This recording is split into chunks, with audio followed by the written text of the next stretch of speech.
You are unmuted. Thank you. So I need to see counsel at sidebar, please.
hear ye. All persons have any business before the Honorable Beverly Cannoni, Justice of the Norfolk Superior Court, and for the County of Norfolk. Draw near, give your attendance, and you shall be heard.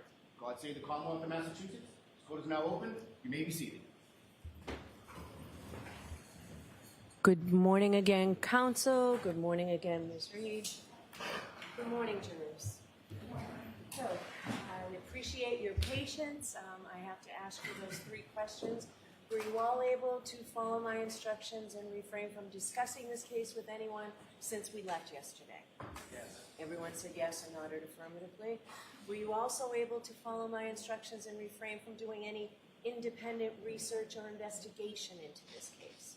Yes. Everyone said yes or nodded affirmatively. Did anyone happen to see, hear, or read anything about this case since we left yesterday? I have one other important instruction for you folks, and it's so important that each and every juror can hear the evidence or the testimony that's presented, can follow the testimony, and can understand and evaluate the testimony of each witness and the exhibits. In order to do that, I just want to be very clear that it's important that people do not comment on the evidence or make any comments. Once you enter the room, it's probably a good idea to just listen. Don't talk, don't make any facial expressions, no muttering under your breath, no audible noises, because people need to hear what's going on and to understand everything. So out of respect for your fellow jurors, I would ask that you be very careful to make sure you don't do that, and out of respect to the lawyers who worked so hard to get this case before. Okay? Thank you very much. With that, Mr. Brennan, your first witness, please. Your Honor, if I could begin by offering a stipulation that's agreed to between the parties. Okay, can we turn the AC down, please?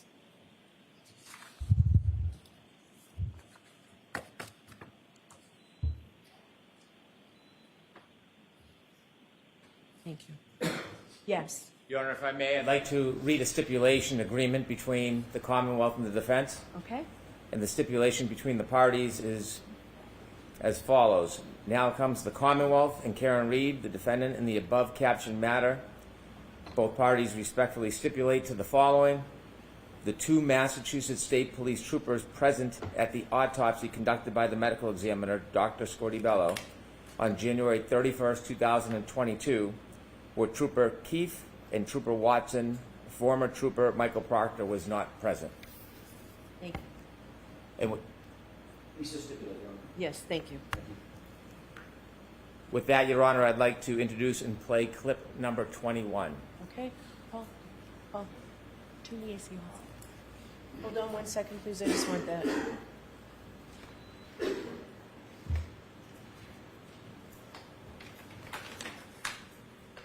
Can the jurors hear better with that on?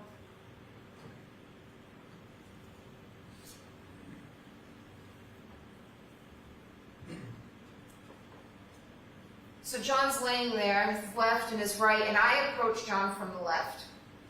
That's where the street is. And he had a piece of glass, like, perched on his nose, like, just wedged like a splinter would be. And I just pulled it, and as soon as I pulled it, it just gushed blood down his face.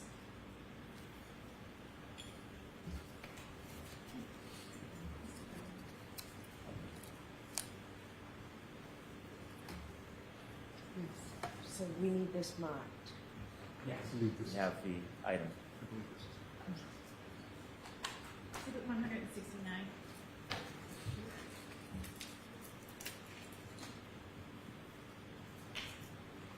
Mr. Lally, your next witness. Your Honor, the Commonwealth calls Andre Porto to the stand.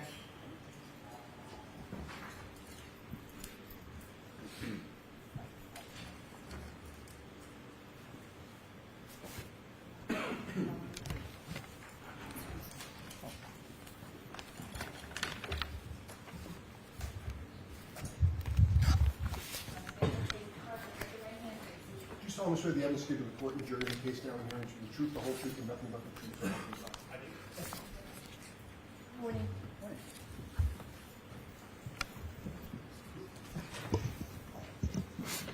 Hey, Mr. Lally, whenever you're ready. Thank you, Your Honor. Good morning, sir. Morning. Could you please introduce yourself to the jury, spelling your last name for the court?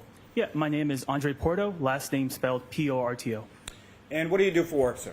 I'm a forensic scientist too in the DNA unit at the Massachusetts State Police Crime Lab. And where did you go to school?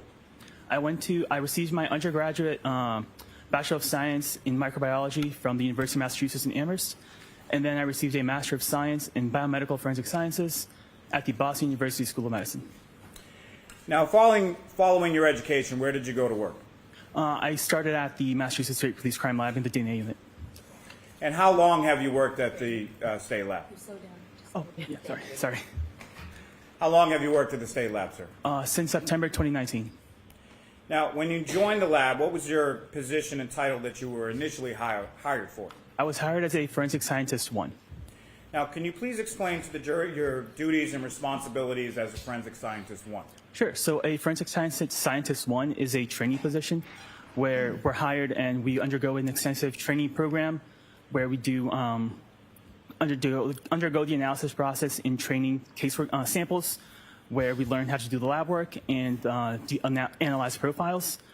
And at the end of this training, I took a competency test to make sure that I was able to accurately conduct the DNA analysis process. And once I passed that, I was then put on to do casework. And a year after completing both my competency tests and a year after my hire date, I was then promoted to a Forensic Scientist 2. And so you're currently a Forensic Scientist 2, is that correct? Correct. And what is the difference between a Forensic Scientist 1 and a Forensic Scientist 2?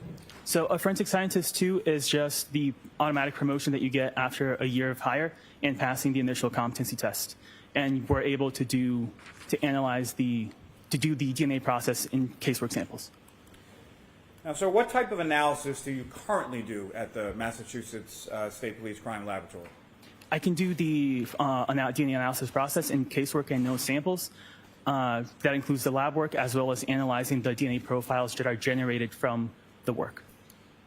Now, first, just in general terms, but specifically with reference to DNA analysis, can you explain to the jury how is that analysis performed? Sure. So there's 4 steps in the analysis process. The first step is extraction, where we apply heat and chemicals to the samples to break open the cells and release that DNA to be available for use. Step 2 is called quantitation, where we take a small sample of that extracted DNA to estimate, and we use chemicals and run it through an instrument to estimate how much DNA we extracted. And then we proceed to step 3, which is called amplification. And that's basically, think of it as a molecular photocopier, where we target specific areas of the DNA to make millions of copies of it. And then we run it through, go to detection, where we run it through an instrument, and we generate the DNA profile as an electronic file on a computer. Now, is the state lab where you work accredited? Yes, it is. And by whom? We are accredited by an organization called ANAB, which stands for ANSI, National Accreditation Board, and ANSI stands for American National Standards Institute. I need you to slow down, please. Sorry. Please. Sorry. Now, Mr. Porto, are there steps taken in your lab during that process that you were just explaining to prevent against contamination? Yes, there are. And can you explain what those are? Sure. So there are various steps. One step to prevent contamination between analysts would be to bleach and wipe down the workstations before use and after. Another way to prevent DNA transfer from analysts to the samples is to wear personal protective equipment, such as lab coats, gloves, masks, hairnets, and beard guards. And a way to prevent transfer from sample to sample would be to frequently change gloves, as well as only have one sample open at a time. Now, with your work at the lab, is there a review process that your work undergoes? Yes, there is. And can you describe that process to the jury? Sure. So once I complete my work, the file undergoes 2 types of reviews. The first is a technical review, where another qualified analyst will take the file and they'll do their own independent assessment and make sure that they come up with the conclusions and that they agree with the conclusions that I reached. And they'll also make sure that all the protocols were followed and every decision is scientifically sound. Once that review is completed, it undergoes an administrative review, where another qualified analyst will then look through the file and they look for clerical errors, such as typos or missing page numbers or missing case numbers. Once those 2 reviews are completed, the results can then be reported out. Now, as a part of that accreditation process that you were speaking about a few moments ago, do you undergo anything called proficiency testing? Yes, I do. And can you explain to the jury what that proficiency testing process consists of?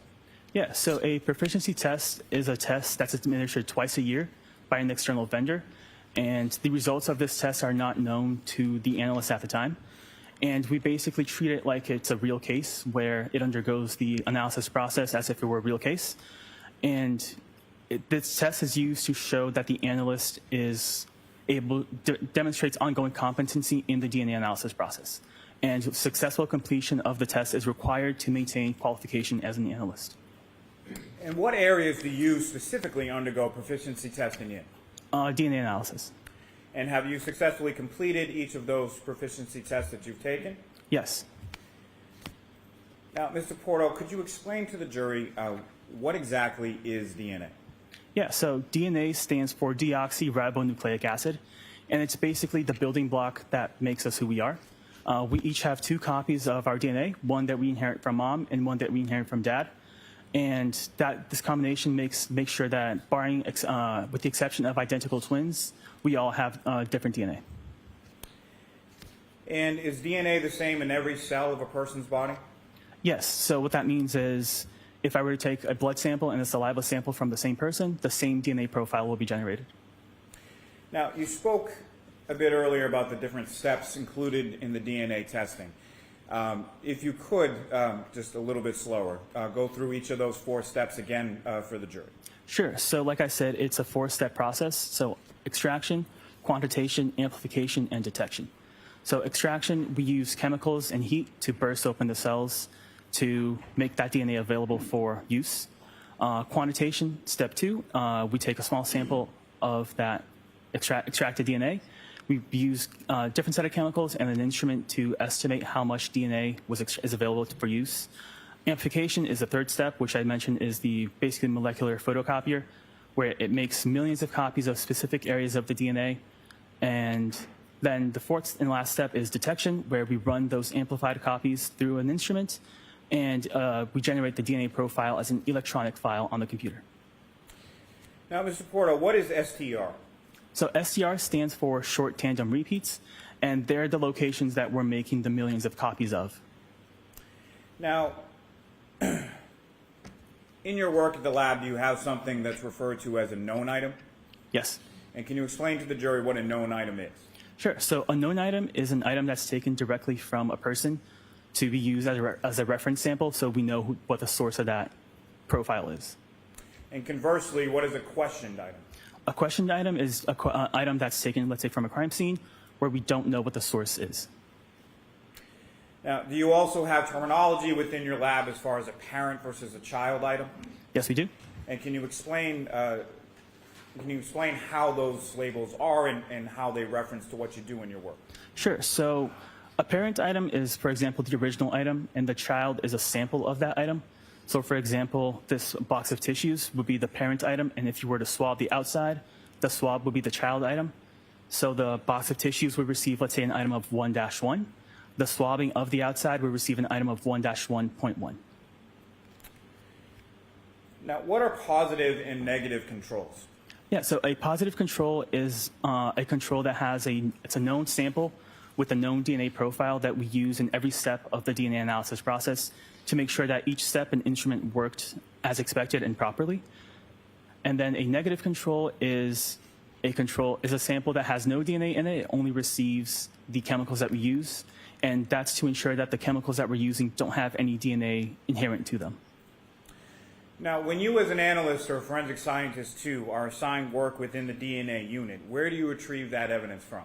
Yeah, so I retrieve it from a locked cold room that's only accessible via keycard. Now, why are items kept in cold storage? Yeah, the cold storage helps preserve the DNA for long-term storage. And as far as the heat versus the cold, why is it that it's specifically kept, or why does the coldness of the storage room help preserve the item? The cold can help prevent, let's say, growth of bacteria and mold that can degrade DNA. And what does heat do conversely in reference to an item of forensic value? Heat can help degrade DNA, and also promotes bacterial and mold growth that can further degrade that DNA.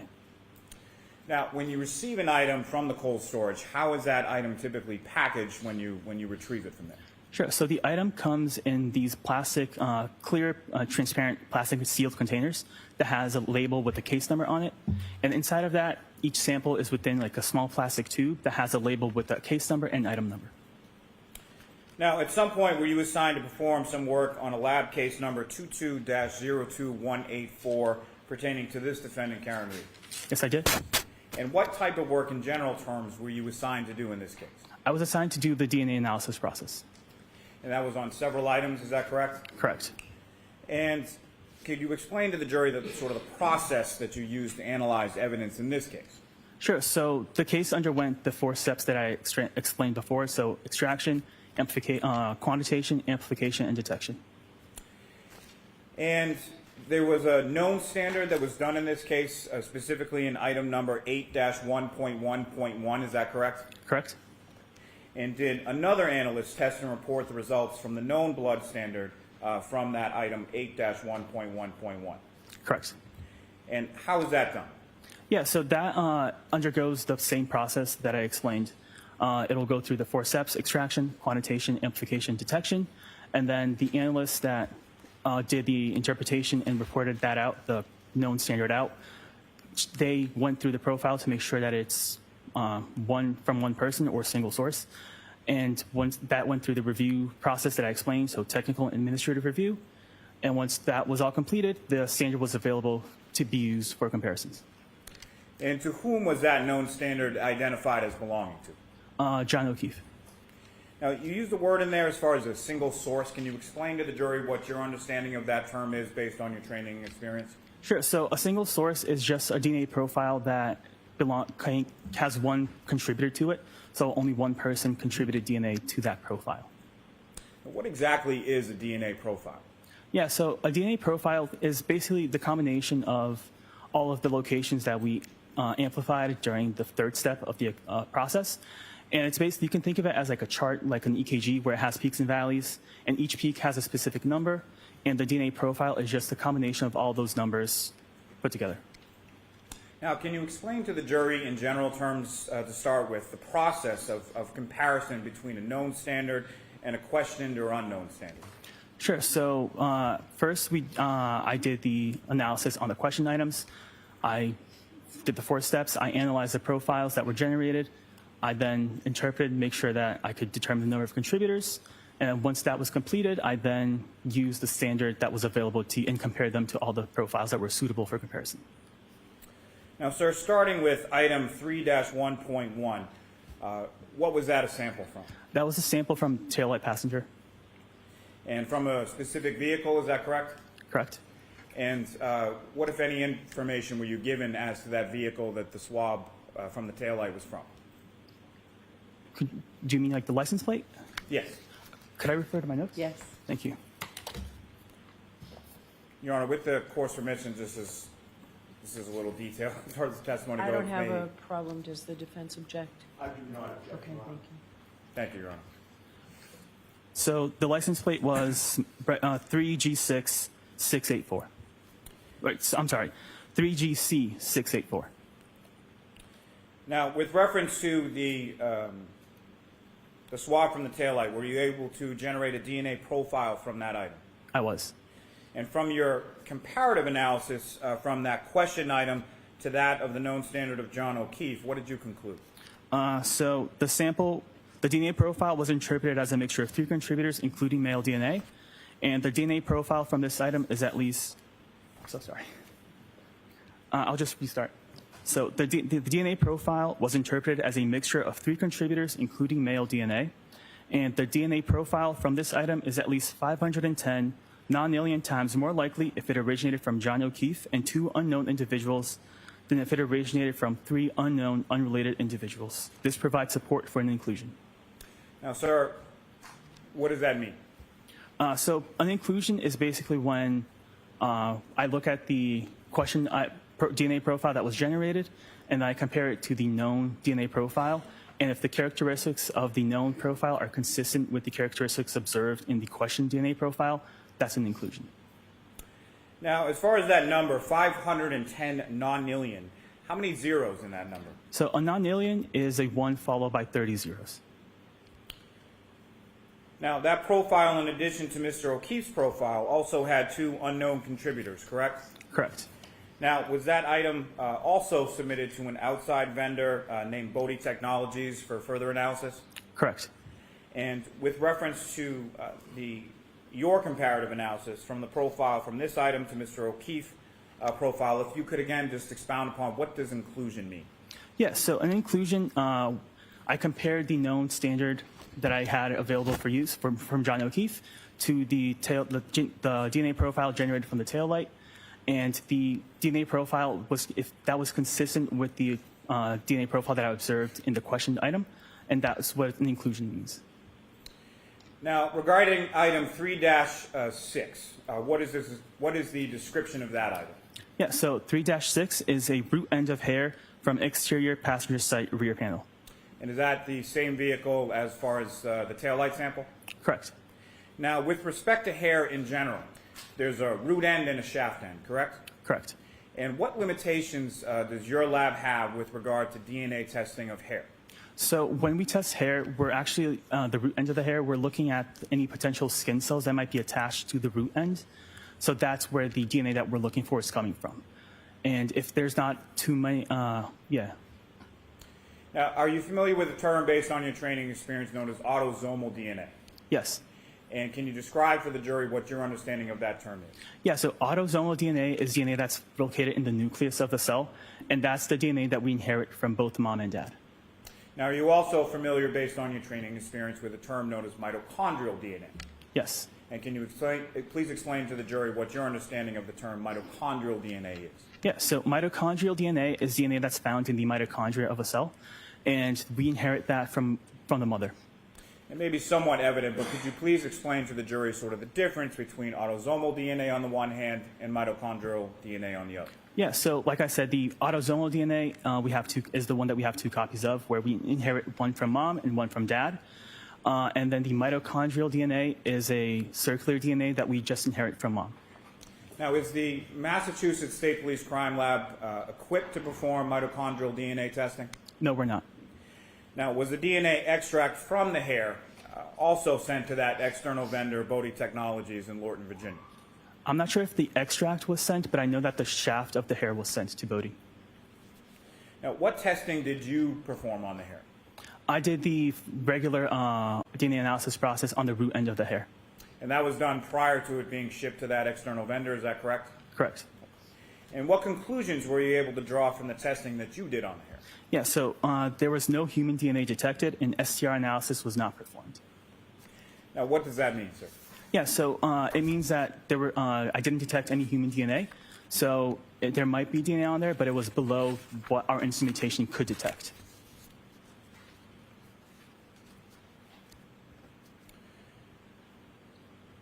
Now, turning your attention to item 3-2.1.1, what is the description related to that item, sir?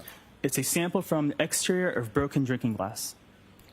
And is there any further indication as far as the broken drinking glass, as far as where it was recovered? Oh, yeah, 34 Fairview Road. And were you able to generate a DNA profile from this item, the drinking glass? Yes, I was. And from your comparative analysis from this question item to that of the known standard of John O'Keefe, what did you conclude? Yeah, so the DNA profile was interpreted as a mixture of 3 contributors, including male DNA. The DNA profile from this item is at least 530 non-nillion times more likely if it originated from John O'Keefe and 2 unknown individuals than if it originated from 3 unknown, unrelated individuals. This supports an inclusion. This is the last time I'll ask you this, but just if you could reiterate to the jury, what does an inclusion mean? Yep, so an inclusion is when I compared the known standard to the question item, and if the profile in the known standard is consistent with the profile in the question profile, that's an inclusion. And that number again, as far as 530 non-alien, how many zeros again in that number? That's a 1 followed by 30 zeros. Now, sir, if I could turn your attention to another item, 7-1.2.1. What is the description related to that item? Sample from stain A on upper right leg of jeans. And is there any further indication as to whom those jeans belong to? John O'Keefe. Now, were you also able to generate a DNA profile from this item, the stain A on the upper right leg of Mr. O'Keefe's jeans? Yes, I was. And from your comparative analysis from the question item to that of the known standard of John O'Keefe, what did you conclude with reference to that item? The DNA profile was interpreted as a mixture of 3 contributors, including male DNA. Contributor 1 is suitable for comparison, and due to limited information, contributors 2 and 3 are not suitable for comparison. The DNA profile from this item is at least 570 non-alien times more likely if it originated from John O'Keefe and 2 unknown individuals than if it originated from 3 unknown, unrelated individuals. This provides support for an inclusion. Thank you, sir. Now, turning your attention to item 7-1.3.1, what is the description related to that item? Sample from stain B on upper right leg of jeans. And same genes as the previous item? Yes. Now, were you able to generate a DNA profile from this item, stain B, on the upper right leg of the genes of Mr. O'Keefe? Yes, I was. And from your comparative analysis from this questioned item to that of the known standard of John O'Keefe, what did you conclude? Yep, so the DNA profile was interpreted as a mixture of 3 contributors, including male DNA. The DNA profile from this item is at least 660 non-alien times more likely if it originated from John O'Keefe and 2 unknown individuals than if it originated from 3 unknown, unrelated individuals. This provides support for an inclusion. Now, sir, with reference to item 7-1.4.1, and again, these items with the dash and the point, is that what you were referring to earlier as the parent-child relationship between items? Yes. And what is the description for 7-1.4.1? Sample from stain C on upper right leg of jeans. Now, were you able to generate a DNA profile from this item from stain C on the upper right leg of Mr. O'Keefe's jeans? Yes, I was. And from your comparative analysis of this question item, stain C, to that of the known standard of John O'Keefe, what did you conclude? The DNA profile is a mixture of at least 2 contributors, including male DNA. Contributor 1 is suitable for comparison. Due to limited information, contributor 2 is not suitable for comparison. The DNA profile was interpreted as a mixture of 2 contributors.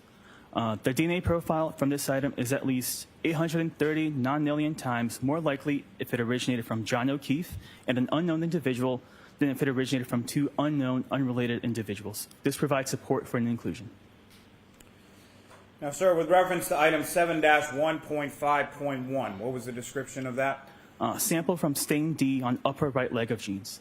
Now, were you able to generate a DNA profile from this item from stain D on the upper right leg of Mr. O'Keefe's jeans? Yes, I was. And from your comparative analysis from this item to the known standard of John O'Keefe, what did you conclude? The DNA profile was interpreted as a mixture of 3 contributors, including male DNA. The DNA profile from this item is at least 670 non-alien times more likely if it originated from John O'Keefe and 2 unknown individuals than if it originated from 3 unknown, unrelated individuals. This provides support for an inclusion. Now, sir, did you also do some testing on an item 7-1.6.1? Yes, I did. And what was the description associated with that item? Sample from stain E on upper right leg of jeans. And were you able to generate a DNA profile from that item, stain E, on the upper right leg of Mr. O'Keefe's jeans? Yes, I was. And from your comparative analysis from that question item to the known standard of John O'Keefe, what did you conclude? The DNA profile was interpreted as a mixture of 2 contributors, including male DNA. Contributor 1 is suitable for comparison. Due to limited information, contributor 2 is not suitable for comparison. The DNA profile from this item is at least 1.0 decillion times more likely if it originated from John O'Keefe and an unknown individual than if it originated from 2 unknown, unrelated individuals. This provides a support for an inclusion. I used a different number there as far as a decillion. How many zeros is a decillion? Yeah, a decillion is a 1 followed by 33 zeros. Now, with each of those items that you just testified about as far as the genes, the question items from the stains on Mr. O'Keefe's jeans, those were each located on the right leg, correct? Correct. Now, did you also perform some analysis on item 7-1.7.1? I did. And what is the description associated with that item number? Sample from unstained areas of the exterior of jeans. Now, were you able to generate a DNA profile from that item, from the unstained areas of the exterior of Mr. O'Keefe's jeans? I was. And from your comparative analysis from this questioned item to the known standard of John O'Keefe, what did you conclude? The DNA profile was interpreted as a mixture of 4 contributors, including male DNA. The DNA profile from this item is at least 53 septillion times more likely if it originated from John O'Keefe and 3 unknown individuals than if it originated from 4 unknown, unrelated individuals. This provides support for an inclusion. And again, sir, with that number, as far as 53 septillion times more likely, how many zeros in a septillion? A septillion is a 1 followed by 24 zeros.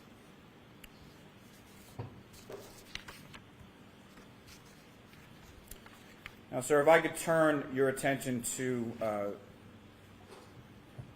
what's listed as number 12 in your report, but item 7-18.4.1. Did you do some testing on that item as well? Yes. And what was the description associated with that? Sample from stain C on top front of Gray's long sleeve shirt. And the gray long sleeve shirt, is that attributed as belonging to a specific person? Yes, John O'Keefe. And were you able to generate a DNA profile from that item, specifically sample from stain C on the top front of the gray long sleeve shirt of Mr. O'Keefe? I was. And from your comparative analysis from that questioned item from the shirt to the known standard of John O'Keefe, what did you conclude? So the male DNA profile was interpreted as originated from a single contributor. The DNA profile from this item is at least 58 octillion times more likely if it originated from John O'Keefe than if it originated from an unknown, unrelated individual. This provides support for an inclusion. And again, sir, that number, as far as 58 octillion times more likely, how many zeros in an octillion? So an octillion is a 1 followed by 27 zeros. Now, sir, if I could take you down to listed as 15 in your report, but did you do some testing on item 7-18.14.1? I did. And what was the description associated with that item? So sample from stain L on back bottom right of gray long sleeve shirt. And were you able to generate a DNA profile from that item? I was. And from your comparative analysis with reference to that item, the sample from stain L on the back bottom right of the gray long sleeve shirt, in comparison to the DNA profile from the known standard of John O'Keefe, what did you conclude? So the DNA profile was interpreted as a mixture of 2 contributors, including male DNA. The DNA profile from this item is at least 1.0 decillion times more likely if it originated from John O'Keefe and an unknown individual than if it originated from 2 unknown, unrelated individuals. This provides support for an inclusion. Now, sir, did you also perform some analysis on an item numbered 7-18.17.1? I did. And what was the description associated with that item, sir? Sample from unstained areas of exterior of gray long sleeve shirt. And similarly, were you able to generate a DNA profile from that item, the sample from the unstained areas of the exterior of the gray long sleeve shirt of Mr. O'Keefe? I was. And from your comparative analysis from that question item to that of the known standard of John O'Keefe, what did you conclude? The DNA profile was interpreted as a mixture of 2 contributors, including male DNA. Contributor 1 is suitable for comparison. Due to limited information, contributor 2 is not suitable for comparison. The DNA profile from this item is at least 960 nonillion times more likely if it originated from John O'Keefe and an unknown individual than if it originated from 2 unknown, unrelated individuals. This provides support for an inclusion. Thank you, sir. I'm going to group a couple, 4 separate items from your report, starting with what's listed in your report as number 9 is item 7-3.1, correct? Correct. And what is the description associated with that item, sir? Sample from stain D on right instep of sneaker. And 11 from your report, you also did some analysis on item 7-18.3.1, is that correct? Correct. And what was the description associated with that? Sample from stain B on top front of gray long sleeve shirt. And item 7-18.7.1, do you see that as well? Yes.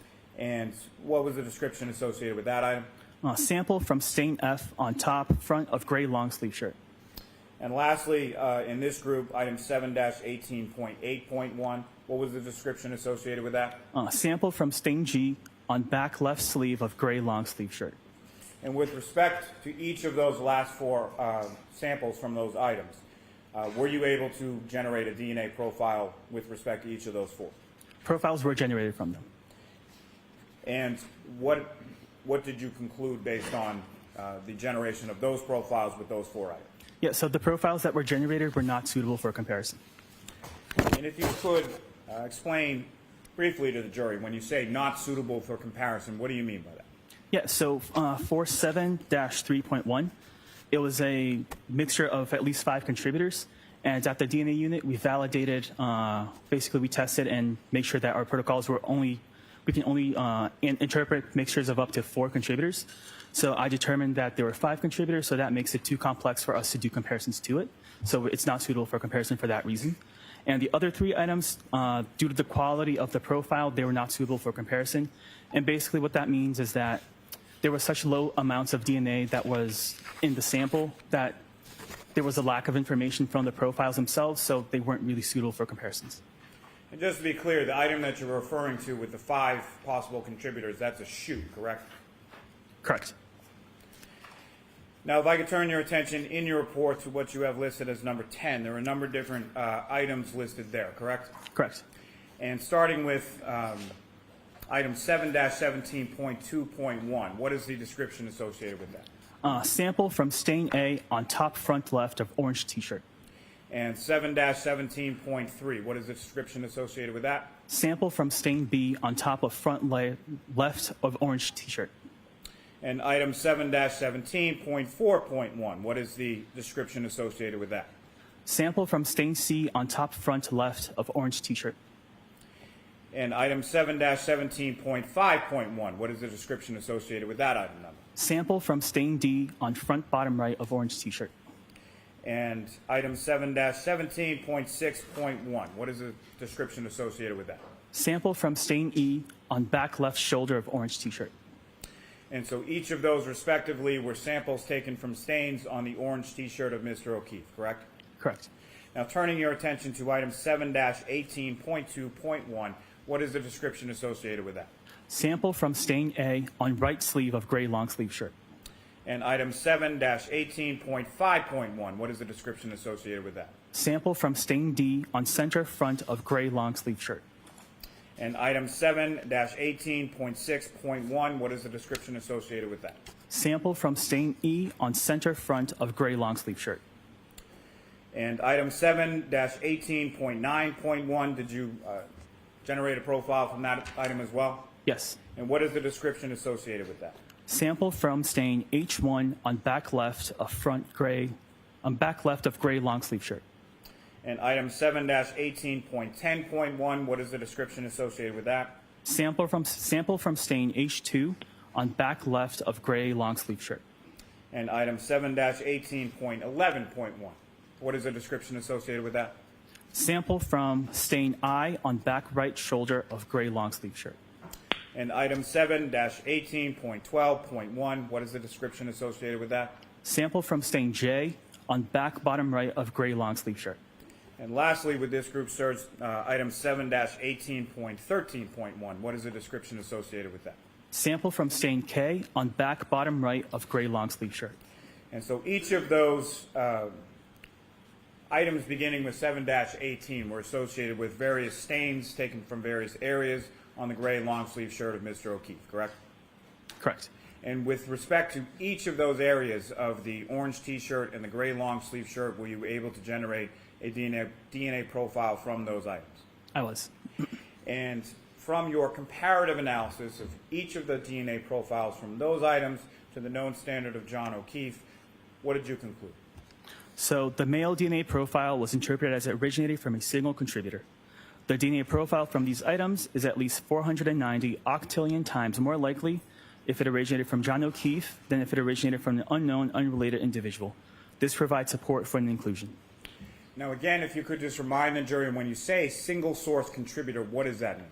Yeah, so a single source profile is a profile that has one contributor to it. So like one person contributed DNA to that profile. And with respect to the number as far as 490 octillion times more likely, how many zeros are in that number? So an octillion is a 1 followed by 27 zeros. Now, lastly, sir, did you perform any analysis with reference to items numbered 8-2 and 8-3? I did. And what were the descriptions, respectively, for items 8-2 and 8-3? So item 8-2 was right hand fingernail clippings from John O'Keefe, and item 8-3 were left hand fingernail clippings from John O'Keefe. So fingernail clippings from both the right and left hand of Mr. O'Keefe. Correct. And were you able to generate a DNA profile from those item numbers, the right and left hand fingernail clippings of Mr. O'Keefe? I was. And based on, from your comparative analysis of the DNA profile from the right and left hand fingernail clippings, both of Mr. O'Keefe,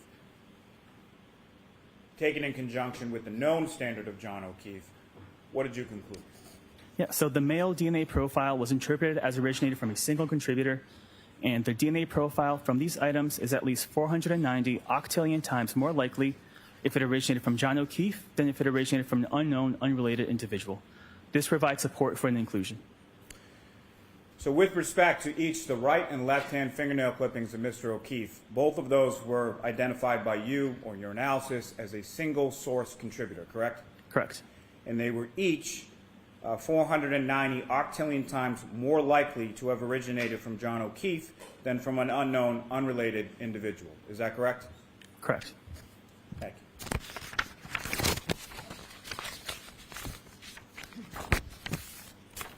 Thank you, sir. I have nothing further on. May I, Your Honor? Yes.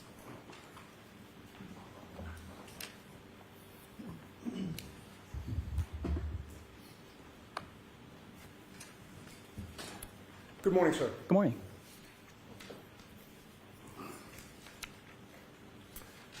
Mr. Porto, I would like to start by asking you about item 3-1.1, which you've identified as a sample from the passenger side taillight of the vehicle. Can you orient yourself in your report to that item? Yes. And that, of course, was the passenger side taillight that was attached to the vehicle, correct? Correct. You were never asked to do any DNA comparison on any pieces of taillight connected with this case, correct? Let me check my other report.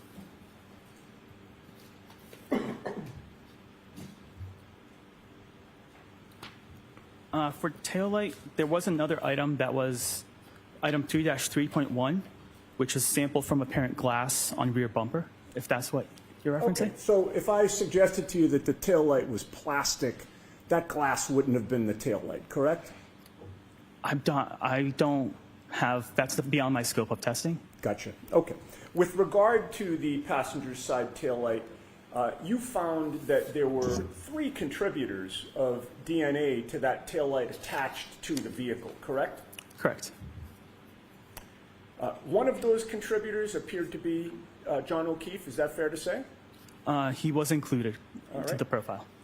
With regard to the other 2 contributors, who were they? They could be anybody. Were you ever asked to compare DNA samples from either Canton Police Detective Kevin Albert or Canton Police Chief Kenneth Berkowitz to the DNA profile that you analyzed from that passenger side taillight? I was not. Now, with regard to the broken drinking glass, which is item 3-2.1.1, do you see that in your report? I do. With regard to that, you came up with a DNA profile that also had 3 contributors, correct? Correct. One of those contributors appeared to be John O'Keefe, correct? He was included, correct. Who were the other 2 contributors? I don't know. They could be anybody.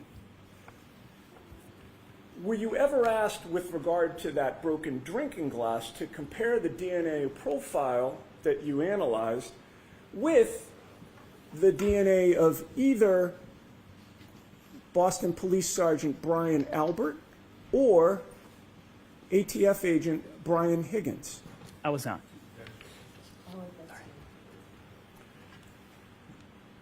Now, with regard to 7.1.2.1, or maybe it's 7-1.2.1, that's the stain A from the upper right leg of the jeans? Correct. All right. And you were aware, you were told that those were the jeans that John O'Keefe was wearing on the morning in question when he was found? Based on the sample description, that's what it seems. All right. And it turned out that his DNA was on his own jeans, correct? He was included in the profile All from right. that And item. that was unsurprising to you, correct? And with regard to that item, you found that there were 3 contributors of DNA, correct? Correct. With John O'Keefe being one of them. He was included in the profile, yes. And who were the other 2? I don't know. They could be anybody. Let's move on to stain B, also from the upper right leg of the jeans. That is 7-1.3.1. You see that in your report. I do? When you found a DNA profile, how many contributors of DNA were there?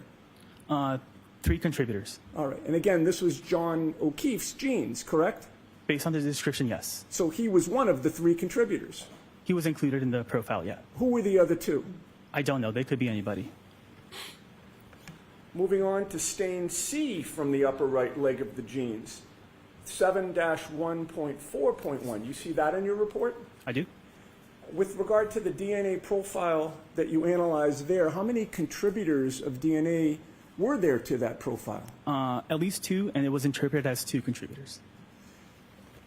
And again, this is the same pair of jeans that he was found in, correct? Based on the description, yes. And you said at least 2 contributors. It actually could have been more than 2. Based on our protocols, I had to call it 2, and we determined it as 2, but it could be more than 2, yes. Okay. Well, let's pay attention to the one that was not John O'Keefe, at least that one. Who contributed that DNA to his pants? I don't know. It could be anybody. Moving on to stain D, which is 7-1.5.1. And if I can just put my glasses on to make sure I've read my own writing correctly. Actually, is it 7-15-1? Did I get that wrong the first time? D? I'm sorry? Do you mean stain stain D? Stain D. Stain D is 7-1.5.1. Oh, I had it right the first time. Okay. Right. With regard to that stain, you also got a DNA profile, and how many contributors were there to that DNA profile? I interpret it as 3 contributors. And again, this is John O'Keefe's genes, correct? Correct. He was one of the contributors to his own genes, correct? He was included in the profile. And with regard to that stain on the upper right leg of his genes, who contributed the DNA to the, who were the other 2 contributors of DNA to that stain? I don't know. They could be anybody. And then finally, with regard to that upper right leg of the genes, there was also a stain E, correct? Correct. How many contributors did you find to that DNA profile? 2 contributors. One of which was John O'Keefe to his own genes, correct? He was included, yes. And who was the other contributor to that stain on the genes? It could be anybody. I don't know. And by the way, just for the record, that was 7.1.6.1? 7-1.6. 7-1.6.1. Thank you, sir. Okay, now, with regard to the unstained area of the exterior of the genes, do you see item 7-1.7.1? Yes. You found a DNA profile with regard to that unstained area as well, correct? Correct. How many contributors of DNA were there to that unstained area of the genes? I interpret it as 4 contributors.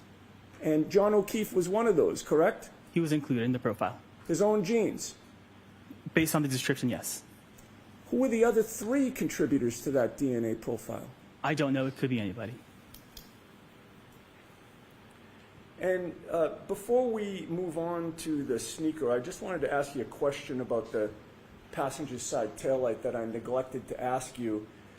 That was the one where there were 3 contributors, correct? And again, I'm going back to 3-1.1. Correct. Sorry to skip around, sir. Okay. I'm not trying to make this It's all any right. more confusing than it is. With regard to the passenger side taillight and that DNA profile, are you able to determine when that DNA was deposited on the passenger side taillight that was attached to the vehicle? No, I'm not. Are you able to testify with any certainty that it was deposited there, say, on January 28th or 29th of 2022? No, I can't. So, consistent with your analysis of it, are you able to say whether it occurred prior to January 28th of 2022? No, I can't. Were you aware that that vehicle was John O'Keefe's girlfriend's vehicle? I was not. Were you provided any information about just how often he had been in and around that vehicle prior to January 28th of 2022?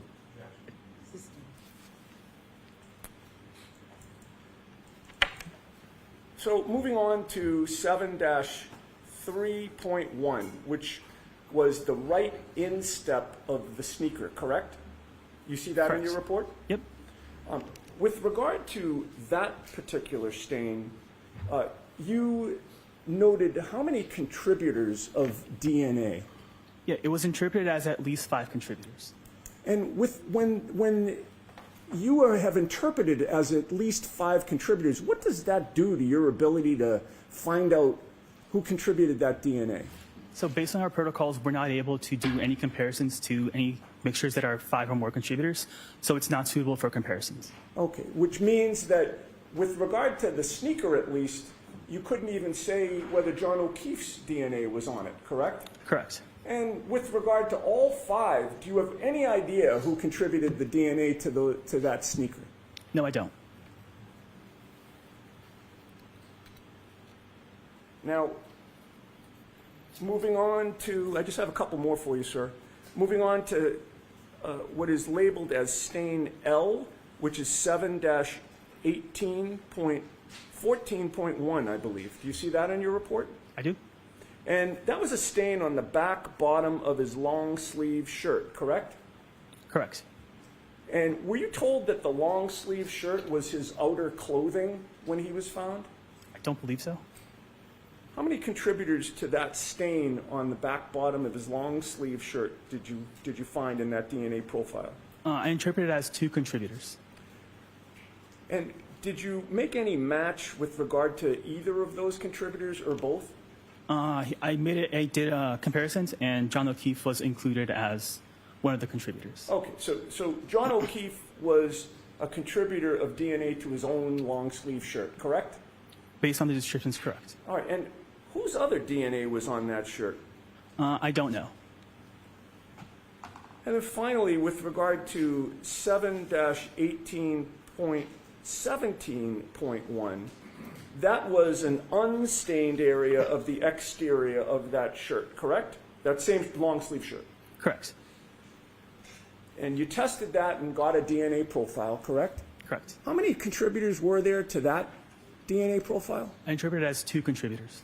Was John O'Keefe one of them? He was included as one of the contributors. Okay, so his DNA was found on his own shirt, correct? Based on the description, correct. And who contributed the other DNA profile to John O'Keefe's sweatshirt? I don't know. With regard to any of the stains on the upper right leg of the jeans, I counted 1, 2, 3, 4, 5 that you've discussed here today. Were you ever asked to compare the DNA profile with the DNA profiles of either Brian Higgins or Brian Albert? I was not. Oh, All right. sorry. And your answer was you were not? I was not. Did anybody ever provide you with DNA profiles of Brian Higgins or Brian Albert? Sustain to that.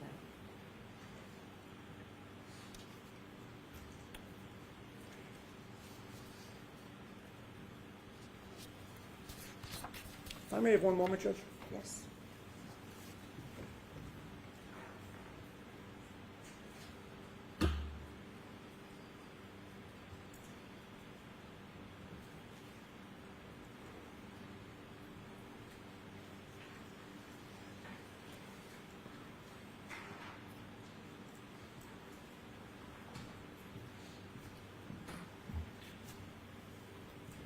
I just have one more question for you, Mr. Porto, and I do want to thank you for answering all my questions here today. You wrote reports on your analysis of all the items and the work that you did on this case? I did. And you are directed, pursuant to protocol, to address those reports to somebody, correct? Correct. Who was it that you sent the reports to in this case?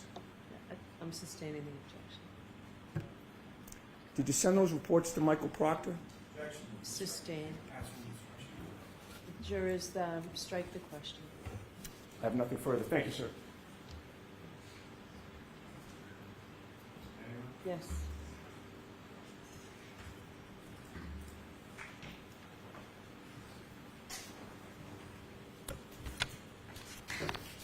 Mr. Porto, based on your training and experience and years of doing DNA testing at the lab, when it comes to samples from items of clothing, is it uncommon or common to have multiple contributors? That depends. It can happen, but it's possible, yes. Is it something that's a complete anomaly? I wouldn't say so, no. Now, turning your attention back to item 3-1.1, that's the sample from the passenger side tail light of the defendant's vehicle, correct? Correct. And Mr. O'Keefe was found to, his known DNA profile was found to be an inclusion for the DNA profile from the swab from the defendant's passenger side tail light, correct? He was included in the profile, yes. And to what statistical, what is the number associated with that inclusion, sir? The DNA profile from this item is 510 non-alien times more likely to have it originated from John O'Keefe and 2 unknown individuals than if it originated from 3 unknown, unrelated individuals. Now, Mr. Porter, if I could turn you back to number 10 in your report, there's a number of different items listed there, correct? Correct. And as far as the items listed associated with various stains on various areas of Mr. O'Keefe's orange T-shirt and gray long sleeve shirt, there's about 13 different DNA profiles that you generated in reference to those items, correct? Correct. And from those 13 different items, they're all from a single contributor, is that correct? Correct. They were interpreted as originated from a single contributor. And as far as the DNA profile, your comparison of each of those 13 different stains on the orange T-shirt and the gray long sleeve shirt, what were your conclusions again as your comparison with the known standard of John O'Keefe? Yeah, so the profile was interpreted as originated from a single contributor, and the DNA profile from these items is at least 490 octillion times more likely if it originated from John O'Keefe than if it originated from an unknown, unrelated individual. This provides support for an inclusion. And lastly, with reference to the fingernail clippings from both the right hand and the left hand of Mr. O'Keefe, those were also, your analysis provided for inclusion of Mr. O'Keefe's known DNA standard, correct? He was included in the profile, correct. And again, the profile from both the right hand and the left hand fingernail clippings was a single source contributor, correct? Sustain. How many sources were associated with those? Objection. Sustain. Nothing further. Okay. You all set, Mr. Unetti? Yes, Your Honor, thank You are all set, Mr. Porto. Thank you. Very much. Who is the next witness? Your Honor, the Commonwealth will call Ashley Valier to stand. Okay.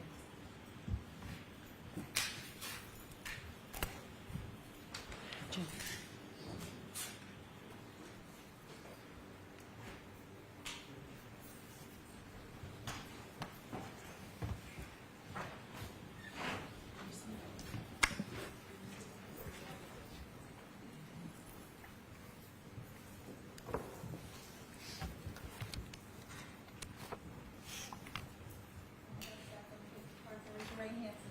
You solemnly swear the evidence given to the court and jury in the case now hearing should be the truth, the whole truth, and nothing but the truth, so help you God. I do.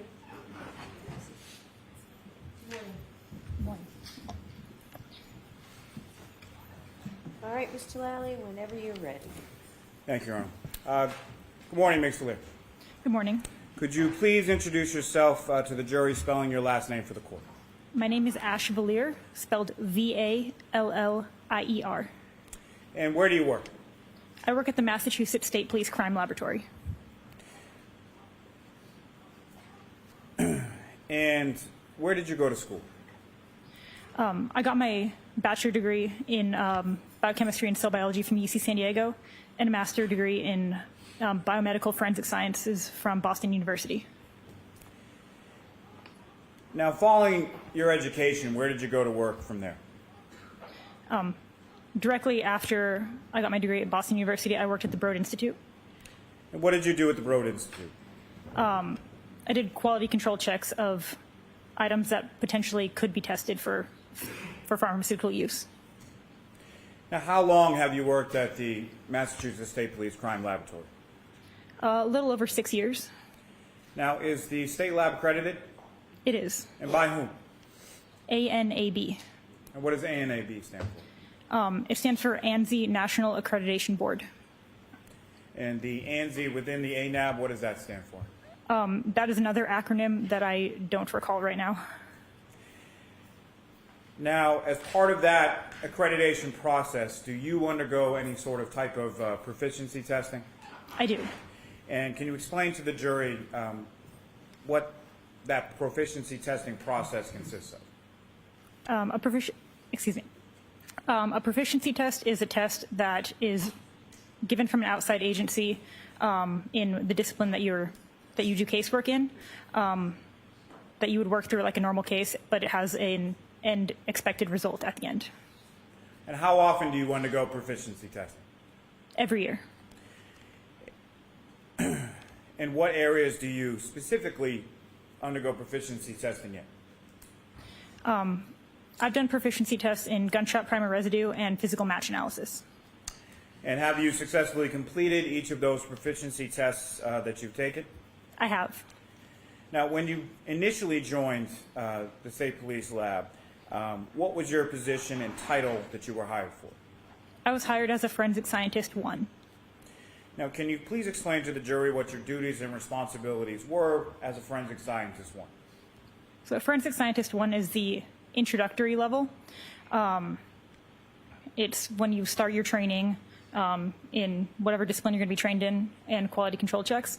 After you've been at the laboratory for over a year and you're signed off to do casework, you become a forensic scientist 2. And you're currently a forensic scientist 2, is that correct? Yes. What is the difference between a forensic scientist 1 and a forensic scientist 2 at the Massachusetts State Police Crime Laboratory? A forensic scientist 2 has been at the lab for over a year and can do casework. Now, just in general terms, what does the trace unit do or examine within the State Police Crime Laboratory? I'm a part of the Trace, Arson, and Explosives unit. So we analyze a wide range of pieces of evidence. So trace covers a lot of small things. So paint, fibers, glass, gunshot primer residue, physical matches. Arson covers fire debris evidence, and explosives covers explosives. Now, specifically with reference to physical match analysis, can you explain to the jury, just in general terms at first, how is that analysis performed? So physical match analysis is piecing broken things together to see if they were at once a single item. Generally, you look at the questioned item first, the item that you don't know specifically where it came from. Look at that, and then you would look at the known item, which is an item with a known source, like specifically like this window or like this vehicle. They're analyzed at separate times, and then if it looks like there could potentially be a physical match, you would analyze them together and see if they have a mechanical fit. Now, when you retrieve items just in general to do some sort of physical match analysis, where do you get those items from? We have evidence storage locations at the laboratory. And how are they typically packaged when you receive them? They can be packaged in cardboard boxes, brown paper bags, heat-sealed plastic bags. It depends on the individual items. And when you're doing this analysis as far as the physical match analysis, what do you do to your bench between your examination of separately packaged items? I mean, before I do any analysis, I bleach my bench, clean my tools, and then put down a fresh sheet of butcher paper. And why do you do that? To make sure everything's clean. Now, again, speaking more in general terms, on what types of evidence can you perform a physical match analysis? Sorry, can you repeat the question? Sure. In general terms, with your work within the lab, on what types of items can you perform a physical match analysis? A lot. Anything that has a broken or irregular edge. Would that include glass? Yes. Would that include plastic? Yes. What are some of the other things that would also include? Any sort of like polymer, metals. And when you're doing a physical match analysis, what instruments do you utilize in the course of that analysis? Generally, I'll use a stereo zoom microscope. Depending on the size of the items compared, I can use other microscopes as well. Now, what is a stereo zoom microscope? A stereo zoom microscope is a microscope that's mounted on a stand, so it gives a wider range of view that you can look at larger items. And how are you using that specifically in your physical match analysis of, let's say, items of plastic? I'll use it to look at the edges and see if there's any like defining characteristics along those broken edges. Now, as you're going through your analysis, do you document your work as you go? I do, And how do you do that? with handwritten notes and with photos. Now, at some point were you assigned to perform some work on lab case number 22-02184 pertaining to this defendant, Karen Reed? Yes. And what type of work were you assigned to do in this case? I was asked to do physical match analysis, and then later on I was asked to look at, do some trace recovery, look at some debris. Starting with the physical match analysis, how many different items approximately were you asked to look at? Over 10? Several, fair to say? Yes. Okay. And how were each of those items packaged when you received them? So the questioned items were packaged first in a large paper bag, and then each item was individually packaged in a smaller brown paper bag within that container. Now, again, just in general terms, because you've used it a couple times, when you say questioned item versus known item, as it pertains to this analysis in this case, what were the questioned items generally, and what was the known item? The question items were items labeled as coming from a road, and the known item was labeled as coming from a taillight from a vehicle. Now, in this case, did you perform your physical match analysis in the same manner that you've previously described based on your education, training, and experience within the lab? Yes. Now, initially, you had examined some various plastic and glass items, and there was a drinking straw in there as well, correct? Yes. And specifically, as far as the item numbers that you looked at in this physical match analysis, could you provide the jury with a list of just the item numbers first to start with? May Your I? Honor. Do you have your report with you, Ms. Willett? I do. Okay. Is there any objection, Mr. Nady, to using the report? No objection at all. So feel free to use your report. Thank you, Your Honor. So the questioned items labeled as coming from the road were item 7-5, item 7-6, 7-8, 7-9, 7-10, 7-11, 7-12, 7-13, 7-14, 7-15, 7-16, and 7-19. And the known item labeled coming from the passenger side taillight is item 3-1. Now, Ms. Valier, within those specific item numbers of how things are labeled at your lab, if there are different pieces associated with the same item, how is it that you label those, specifically in this physical match analysis here? So some of the items had multiple pieces within that item. So I labeled them A, B, C, etc., depending on how many pieces there were. Now, if you could, please explain to the jury just, again, the process that you followed in your examination of each of those items. So first I looked at the questioned items, the items labeled as coming from the road. I looked at, I documented the overall package because they were all packaged in the same container, the same brown paper bag. Documented that individually. Inside of it, there were a bunch of individual brown paper bags. Documented that, and I went one at a time through them, opening each paper bag, taking written notes, taking photos of the items inside. Within each item, I looked to see if any of those pieces fit together. And I cleaned my bench in between the items. Your Honor, may I approach? Yes. And Your Honor, of course, I've shown Mr. Yannetti all these photos in advance. Okay. Is there an objection to any of them, Mr. No Nate? objection, Your Honor. All right, so why don't we just go ahead and mark them all as evidence? Your Honor, if I could, I was going to take them item by item. Okay, that's fine. Okay. Nick Spalier, I'm showing you 4 photographs. You recognize those?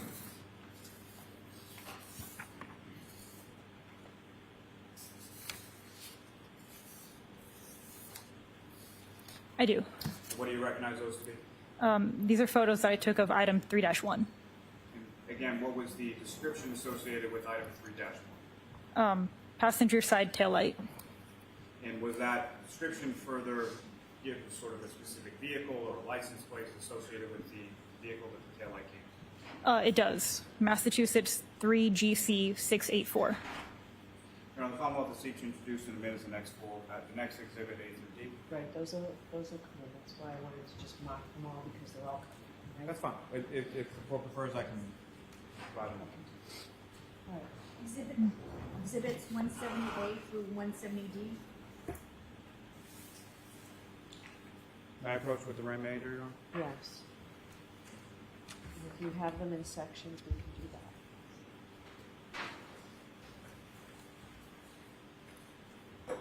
This way, I'm showing you 2 more photographs. Just ask if you recognize those. I do.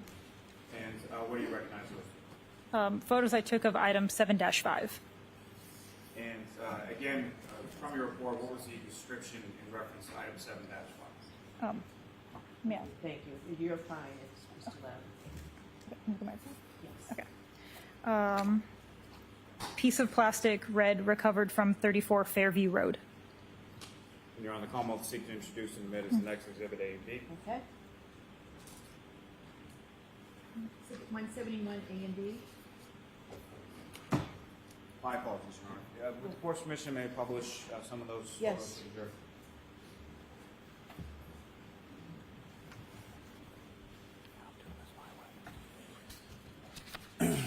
Ms. Gilman, if I could first ask for photograph 2122.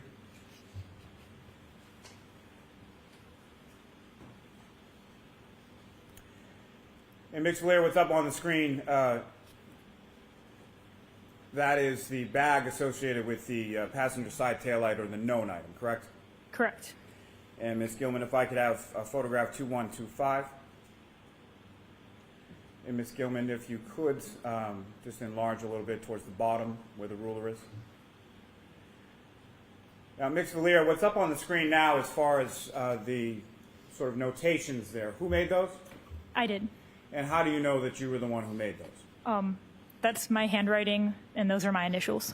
So the AMV is for your name, correct? Yes. And with respect to each of the items that you photographed, you had photographs that were taken of sort of what was in the evidence bag in total, displayed on your table that you would clean with the solution and everything else, correct?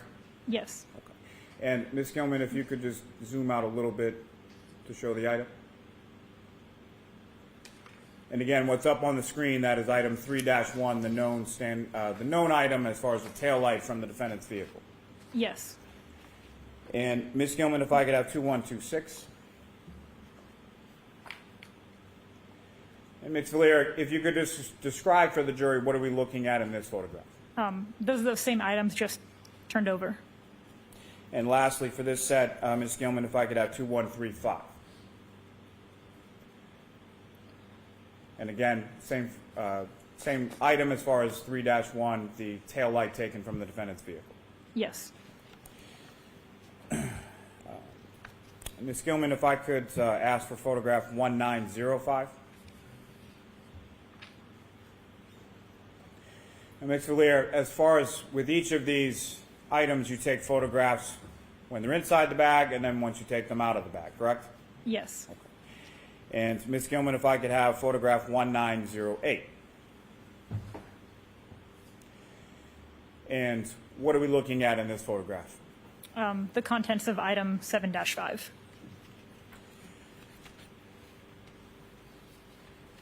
May I approach again, Your Honor? Yes.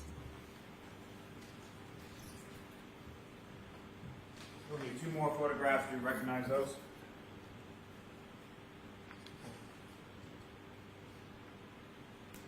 I do. And what do you recognize those? Photos of item 7-6. And that's one of the bag and then one when the item is taken out of the bag. Is that correct? Yes. And what was the description for item 7-6? Piece of plastic, clear, recovered from 34 Fairview Road. I appreciate those. Your Honor, call to seek to introduce in a minute the next exhibit, A and B. Okay. 172 A and B. And with the court's permission, may I publish those to the jury? Yes. Ms. Gilman, if I could have photograph 1921, and then photograph 1924.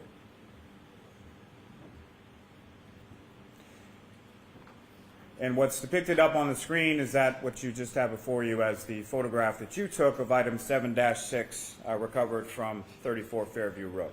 Yes. Thank you. May I approach the witness again, Your Honor? Yes.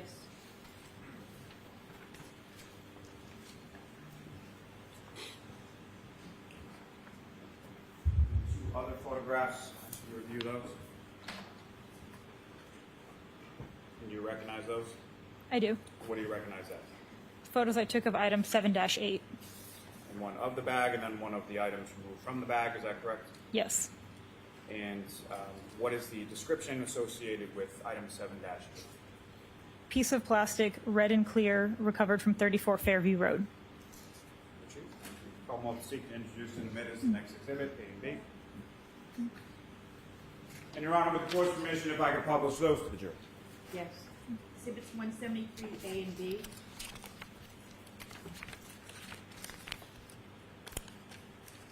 Ms. Gilman, if I could have photograph 1931 and then 1934.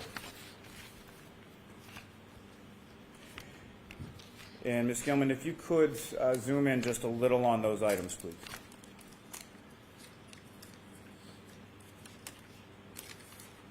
And Ms. Valier, again, what are we looking at in this photograph of item 7 dash? What are we looking at again in this photograph? Excuse me. Photos of item 7-8. May I approach the witness again, Your Honor? Yes.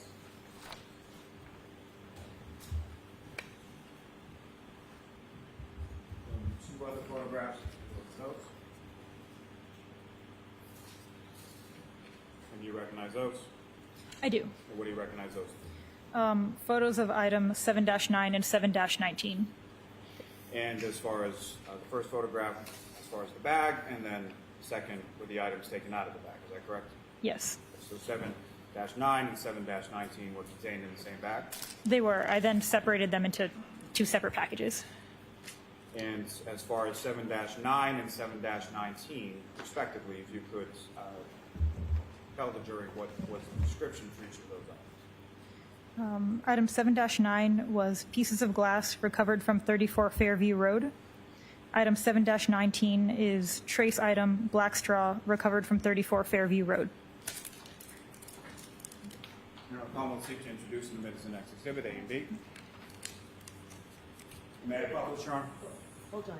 Oh, forgive me. 74A and 174B. Now you can publish. My apologies.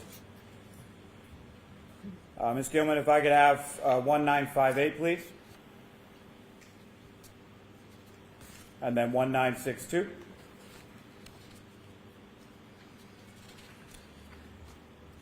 And again, Ms. Lear, what are we looking at in this photograph? The contents of that bag, item 7-9 and item 7-19. May I approach again, Your Honor? Yes. Two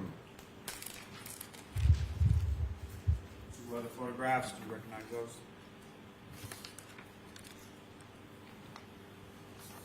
I do.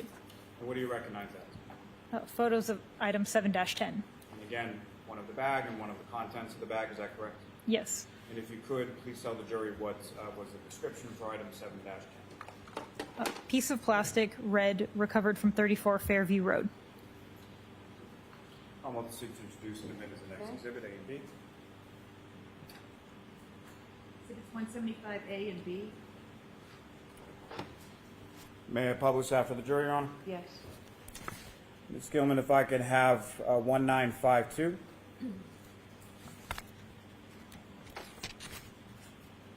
And 1956. And again, Ms. Blair, what are we looking at in this photograph? Photo of item 7-10. Thank you. Gilman, you can take that down. May I approach the witness, Your Honor? Yes.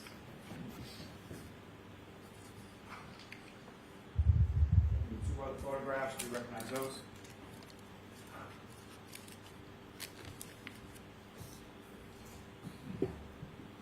I do. And what do you recognize those? Photos of item 7-11. And again, one photo of the bag and one photo of the items outside of the bag. Yes. And again, if you could, please tell the jury what the description is associated with item 7-11. Piece of plastic, 6, red, clear, and black, recovered from 34 Fairview Road. Your Honor, the Commonwealth is seeking to introduce in the minute as the next exhibit, A and B.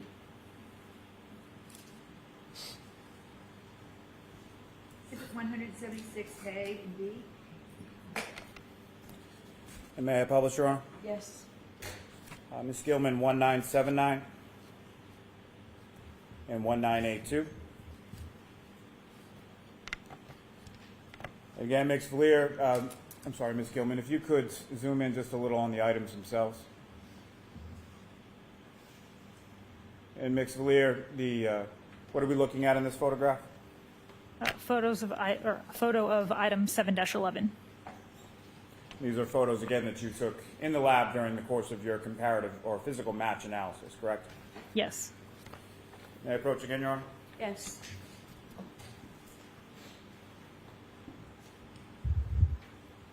Two other photos, if you could look at those.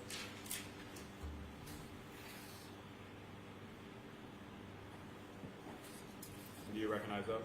I do. And what do you recognize those? Photos I took of item 7-12. And again, photograph of the bag, photograph of the items outside of the bag.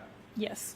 And if you could, please tell the jury what's the description of item 7-12. Trace item, 14 glass and clear plastic, recovered from 34 Fairview Road. Now, the Commonwealth will seek to introduce in minutes the next Okay. exhibit, A and B. Exhibits 177A and 177B. Your Honor, may I publish? Yes. Ms. Gilman, if I could have photograph 2015 and 2018. And again, Ms. Gilman, if you could just zoom in a little on the items.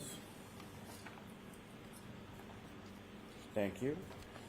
And Ms. Valier, again, can you describe what's depicted up on the screen? A photo I took of item 7-12.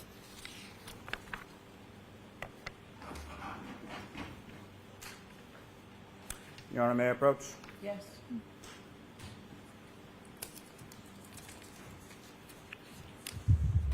Need two other photographs. Do you recognize those? I do. And what do you recognize those? Photos I took of item 7-13. And again, one of the bag and then one with the items removed from the bag. Yes. And if you could, please tell the jury what is the description for item 7-13. Piece of plastic, red and black, recovered from 34 Fairview Road. I'll seek to introduce in a minute next exhibit A and B. Exhibit 178A and 178B. Your Honor, may I publish? Yes. Ms. Gilman, 1997.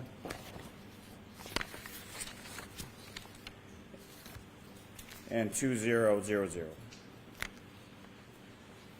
And again, Ms. Gilman, if you could, please zoom in on the items. Thank you. And Ms. Villiers, directing your attention to the screen, can you describe for the jury what is depicted on the screen now? A photo I took of item 7-13. May I approach the witness, Your Honor? Yes.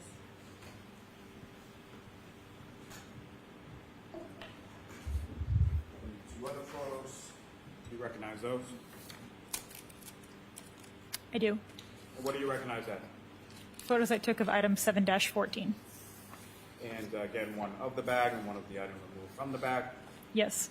And again, could you please tell the jury what the description is associated with item 7-14? Pieces of glass recovered from 34 Fairview Road. I want to seek to introduce the next exhibit, A and B. Exhibits 179A and B. May I publish, Your Honor? Yes. Ms. Gilman, if I could have 2009 and 2012. And again, Ms. Gilman, if you could zoom in on the item. And Ms. Villiers, as far as what's depicted on the screen, again, if you could describe for the jury what that is. A photo of item 7-14. May I approach the witness again, Your Honor? Yes.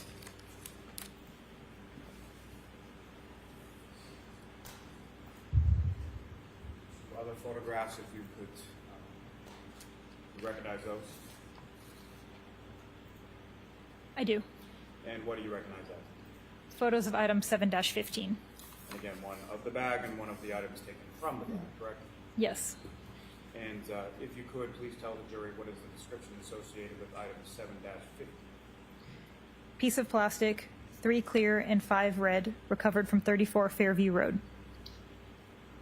The problem I'll seek to introduce in a minute as the next exhibit, A and B. 180A and 180B. May I publish, Your Honor? Yes.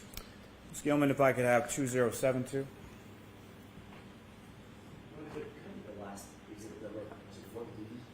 Yes. Yes. And 2077, please. Again, if you could zoom just a little as far as the items are concerned. And Ms. Villiers, what are we looking at in this photograph? Item 7-15. May I approach again, Your Honor? Yes.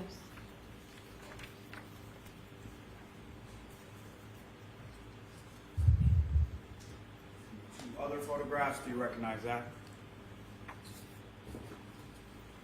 I do. What do you recognize that? Photos I took of item 7-16. And again, one of the bag and then one of the contents from the bag, is that correct? Yes. And if you could, please tell the jury what was the description associated with item 7-16. Piece of plastic, red and clear, recovered from 34 Fairview Road. I'm also seeking to introduce in the minutes the next exhibit, A and B. Exhibit 181A and B.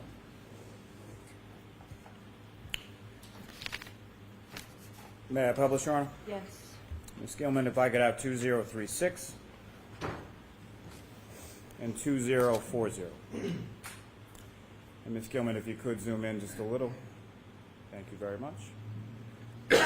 And Ms. Villiers, if you could, please describe for the jury what we're looking at in this particular photograph. This is item 7-16.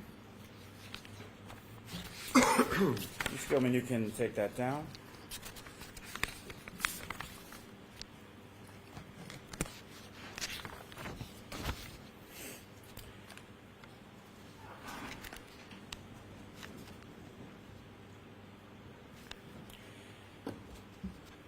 Now, with respect to each of these items that you examined in your physical match analysis, again, as far as the process is concerned, with the questioned items, what are you doing with reference to each of those questioned items first? First, I document them, as you've seen. I'll see if any of those within the item have a physical match with each other. And then I'll package that away and look at all the questioned items before I compare inter-questioned items to see if there are any physical matches in between all of the 7- items. And as far as your notes are concerned, what is it that you're noting in reference to each of those items, as far as what characteristics of the item are you taking note of? I'll note the size, the color, and the material. And what, if any, measurements do you take of each of those respective items as well? I'll take the length and width of each item. Now, with respect, starting with item 3-1, the passenger side taillight from the defendant's vehicle, sort of internally within that item 3-1, what did you conclude as far as your physical match analysis within that item alone? Within item 3-1, I believe 4 of the pieces fit together. And, Your Honor, if the witness may refer to her notes Yes. as to, thank you.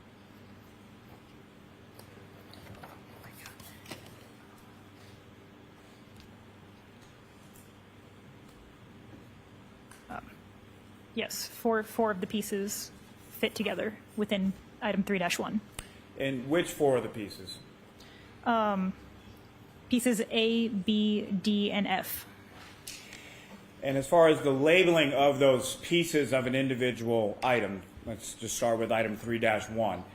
A, B, D, and F, how are they labeled, and how do you sort of physically label those items?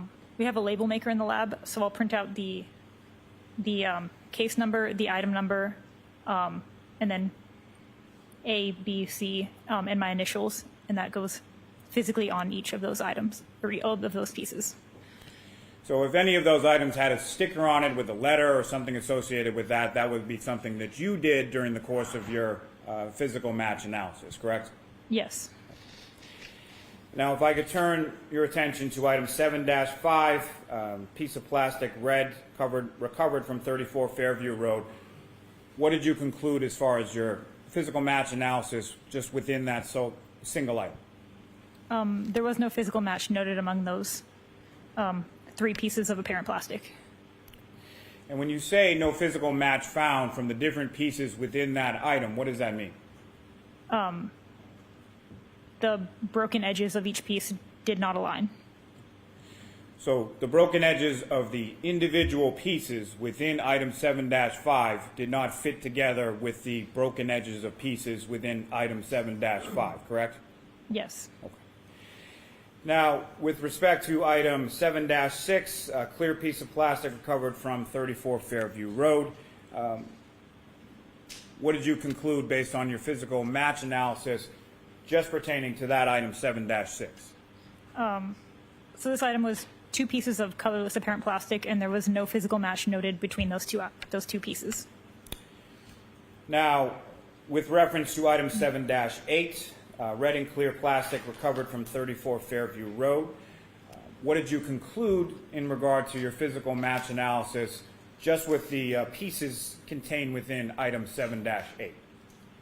So there were 14 pieces. Pieces C and D fit together, and pieces E and F fit together. And when you say fit together, is there a term of art used within your field called a mechanical fit? Yes. And can you explain to the jury what you understand that term to mean as far as what is a mechanical fit? So a mechanical fit and a physical match are the same thing. It's when the broken edges align together to show that they were once a single item.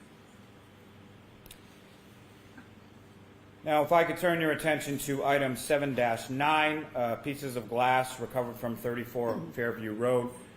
What were you able to conclude from your physical match analysis of just the individual pieces contained within item 7-9? So this item had 3 pieces, and no physical match was found between those. Turning your attention to item 7-10, red pieces of plastic recovered from 34 Fairview Road. What were you able, that is a single item, is that correct? Correct. So no physical match because there's nothing to match, it's just one piece, correct? Correct. And turning your attention to item 7-11, identified as 6 red, clear, and black pieces of plastic recovered from 34 Fairview Road. What did you conclude in regard to your physical match analysis just within those pieces contained within 7-11? So that item had 6 pieces, and there was no physical match noted among those 6. Now, turning your attention to item 7-12, which was identified as 14 pieces of glass and clear plastic recovered from 34 Fairview Road. Again, what did you conclude from your physical match analysis just from the various pieces contained within item 7-12? So there were 14 pieces overall. Pieces B, C, D, F, and K fit together mechanically as one unit. And then pieces E and I fit together mechanically as one unit. And pieces M and N fit together mechanically as one unit. Now, through your examination of these pieces in particular and other pieces as well, did you note any debris contained on the pieces that you located? Yes. And can you say anything as far as what that debris was, or was there any analysis done of that debris specifically? I just note that there was debris present, and I package it into a tin that's retained with the original packaging. Now, turning your attention to item 7-13, that was a piece of plastic, red and black, recovered from 34 Fairview Road. Is that correct? Yes. And again, just with respect to your physical match analysis of the various pieces of 7-13, what did you conclude?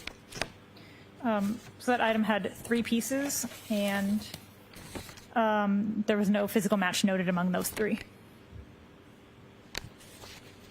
And again, with reference to item 7-14, piece of glass recovered from 34 Fairview Road, that was again a single item, correct? A single piece, yes. So I'll turn your attention to item 7-15, 3 clear and 5 red pieces of plastic recovered from 34 Fairview Road, is that correct? Yes. And what were you able to conclude from your physical match analysis, again, just from the various pieces contained within item 7-15? So there were 8 pieces in this one. Pieces F and H fit together mechanically.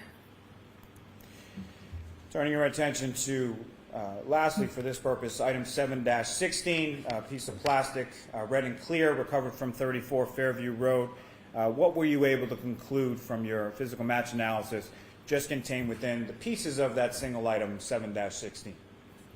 So that item had 7 pieces. Pieces A, C, and D fit together mechanically.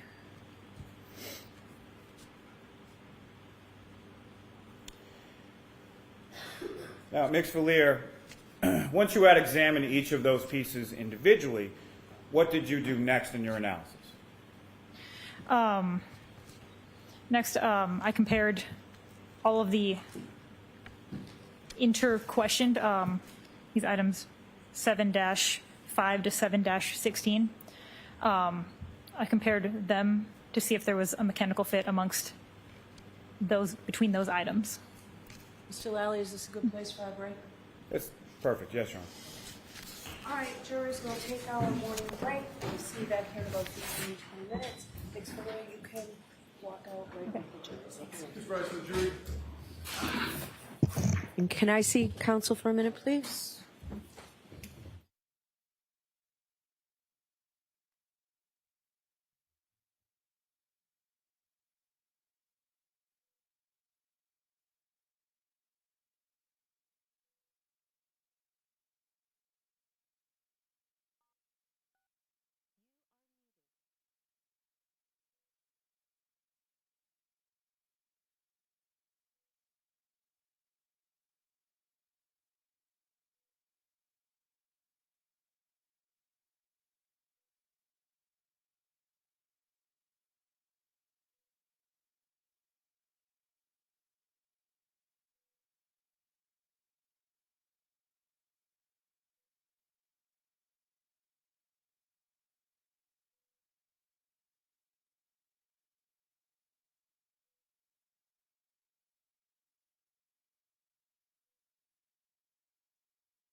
All right, Mr. Lessie, I'll hear you.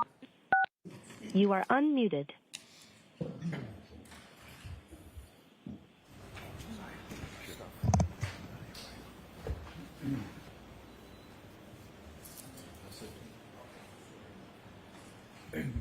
Thank you, Your Honor. Yesterday, Your Honor discussed with the parties, and parties were heard with regard to the issues we have raised with regard to the timing of the May 8th report from Mr. Burgess that the defense received on May 11th.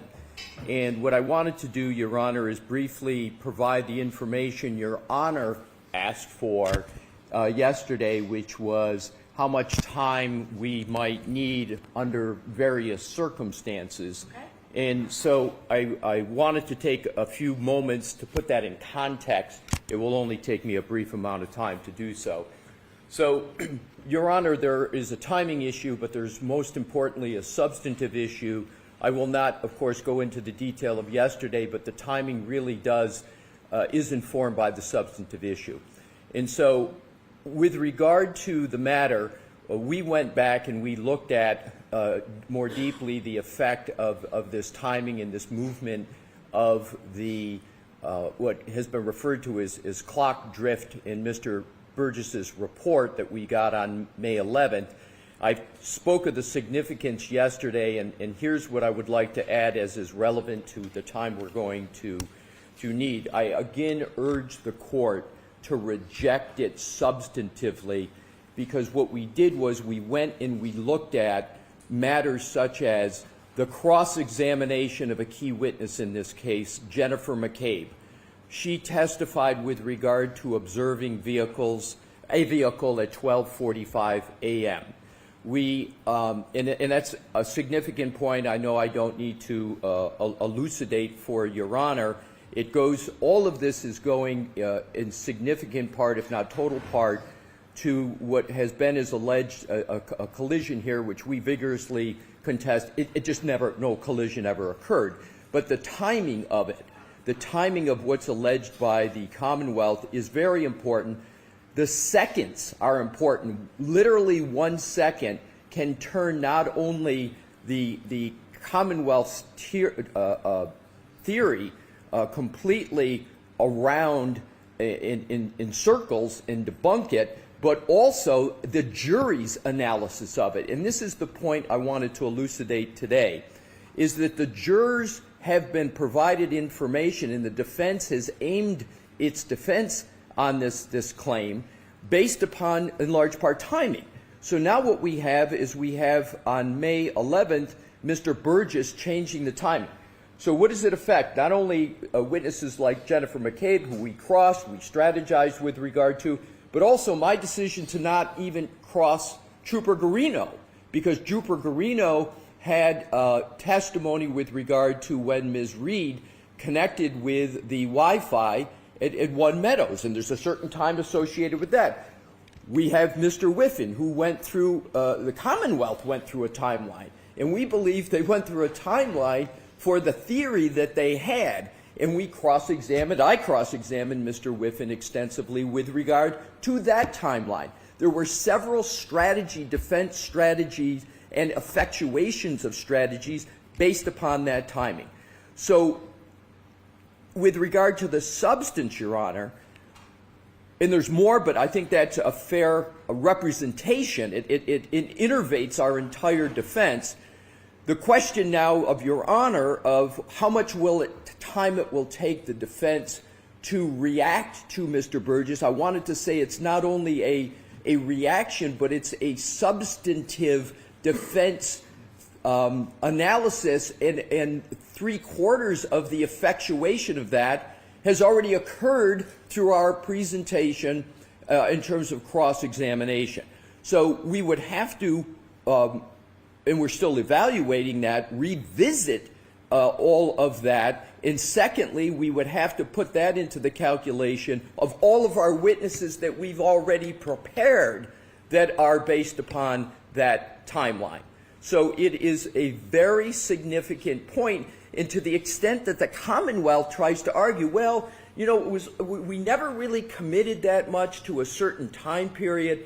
I again urge the court to look at the report of Dr. Judson Welcher, where he has 1162-2 with a specific range 38 to 43. And even in their range, it's a very small time, which further supports how each second matters in this regard. Now to the answer to the question Your Honor asked yesterday. Again, I urge that it just be rejected and we keep this trial moving in its current pace.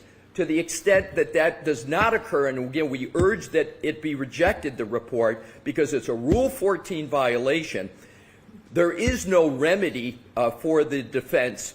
However, to the extent, and given Your Honor nonetheless asked me for an answer in time, we would need 4 days to be able to address it.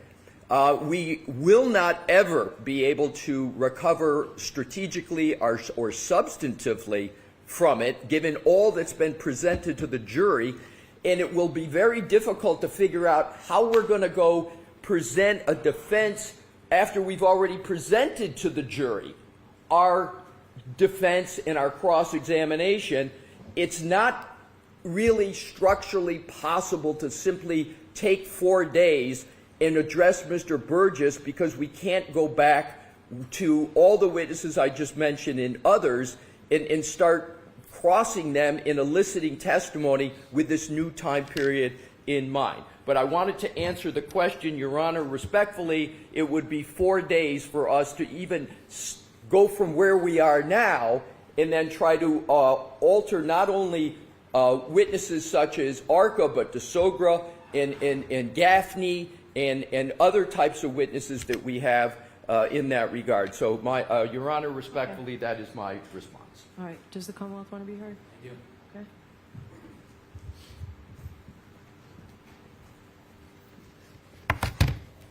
Respectfully, Your Honor, the defense is very confused.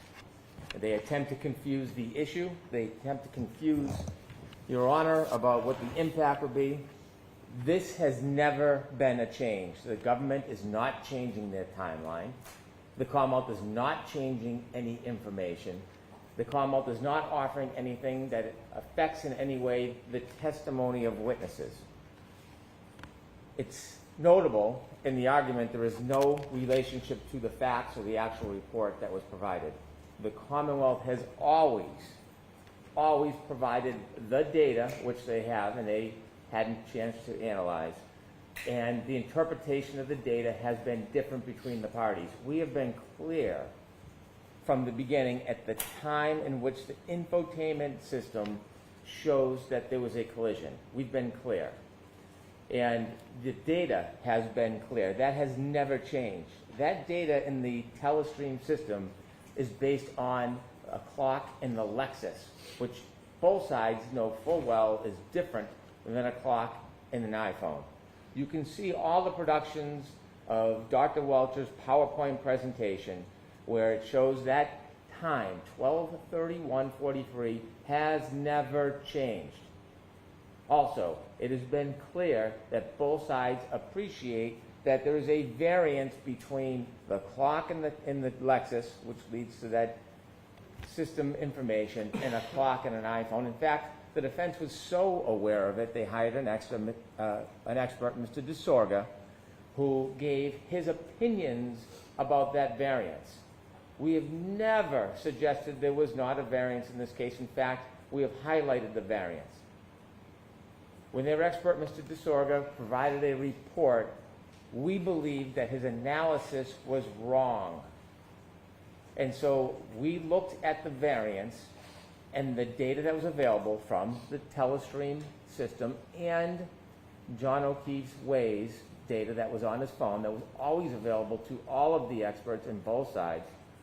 And when Mr. Burgess looked at the variance at the time of a three-point turn about 7 minutes before the collision, he simply matched the Waze information on Mr. O'Keefe's phone to that of the information from the telestream and saw that it was a 21 to 29 second variance.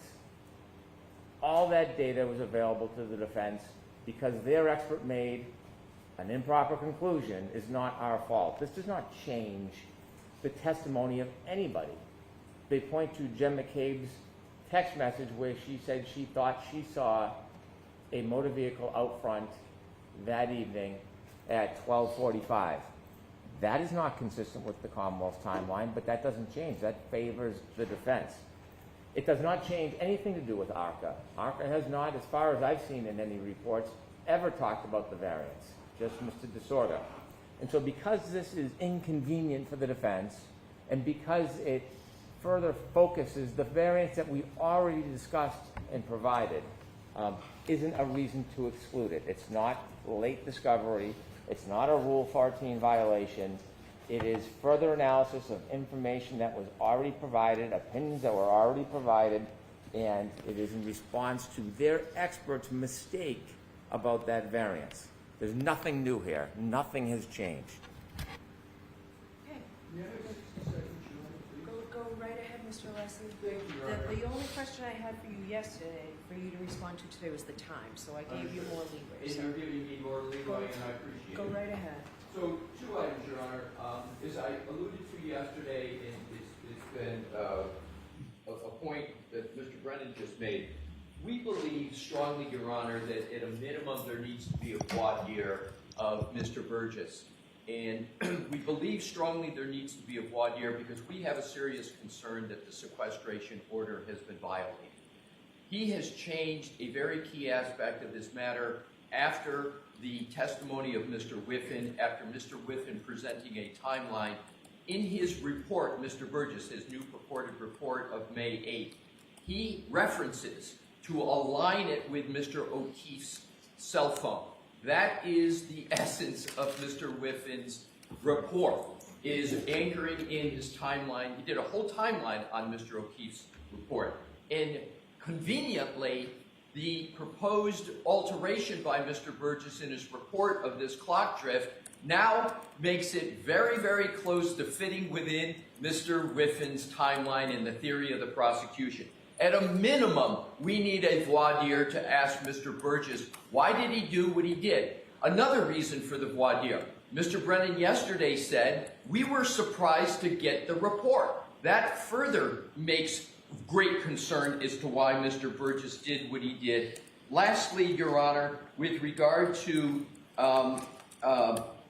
Mr. Brennan's point, he made it yesterday and I corrected it, he said it again today, that supposedly our witness, Mr.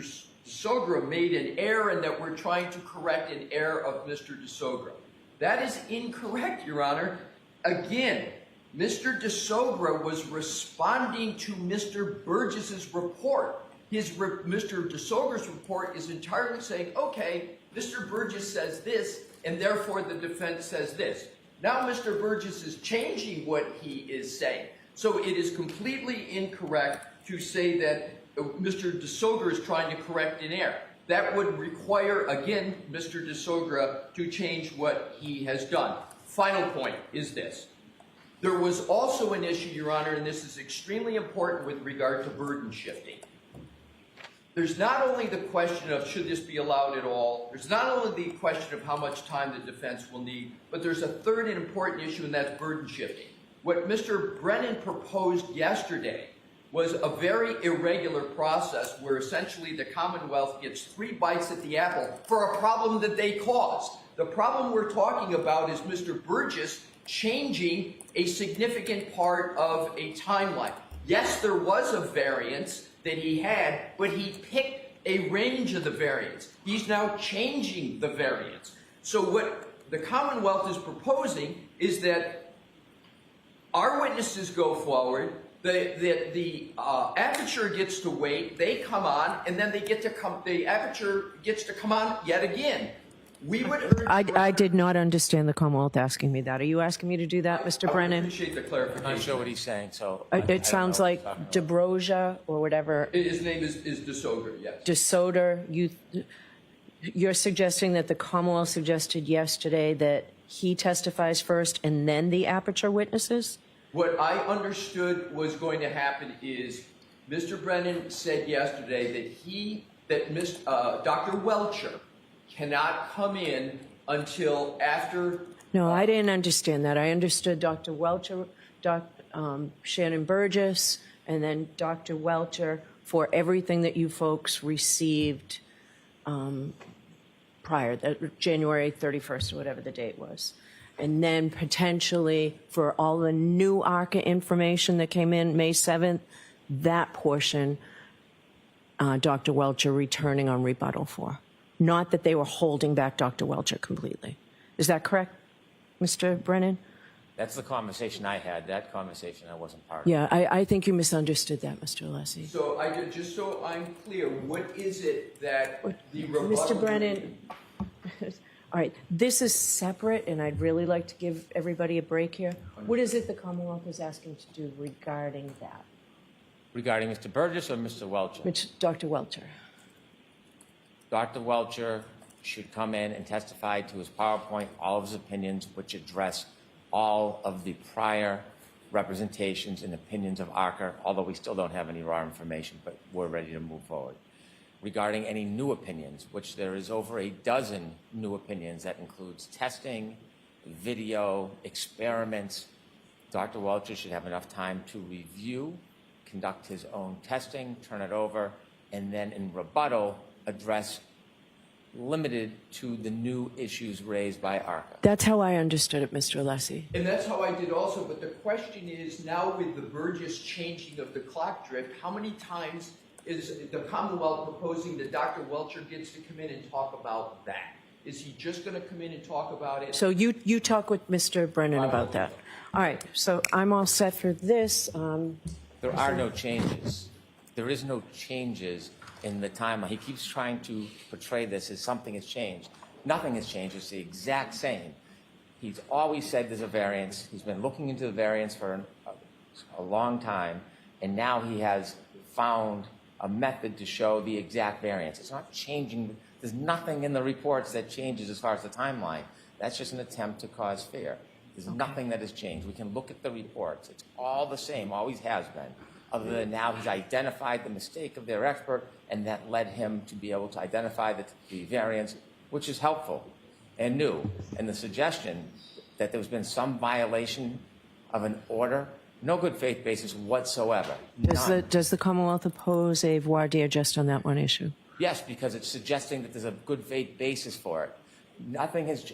Ian Whiffin's report was available to the defense and our experts months and months and months ago. The issue of variance has been an ongoing issue for months. There's nothing that triggers a change in the testimony to adopt or adapt to it. Our timeline has been the same since when we turned it over at the beginning.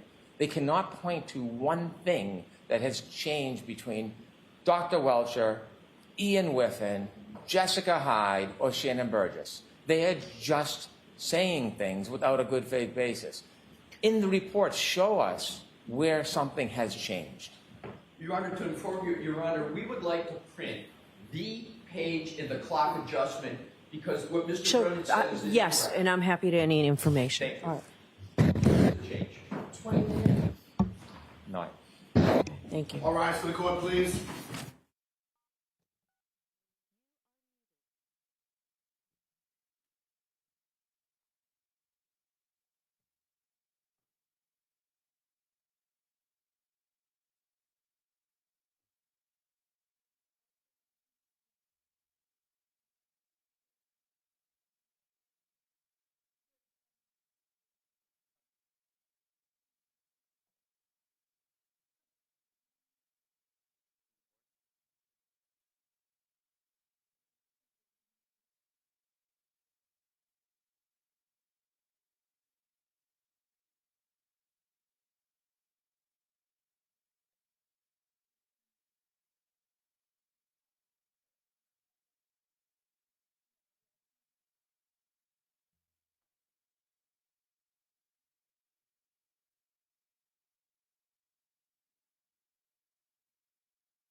Court is in session, please be seated.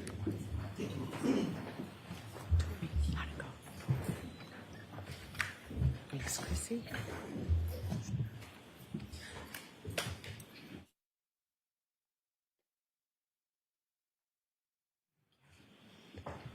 All right, so Mix Valera, I'm going to ask you that you speak right into your microphone when you answer, if you could, please. Okay. Thank you. All right, Mr. Lally, go right ahead. Thank you, Your Honor. Now, Ms. Valera,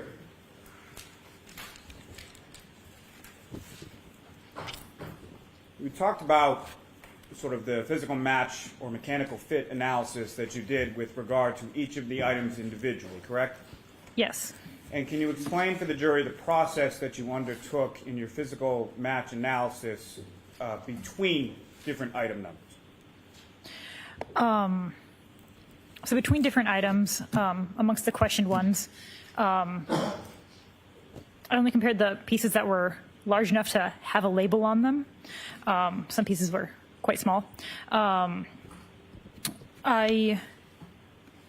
utilized several benches and divided them up into sections for each item, and individually pulled out all of those pieces. And then I had another bench where I did the actual comparison.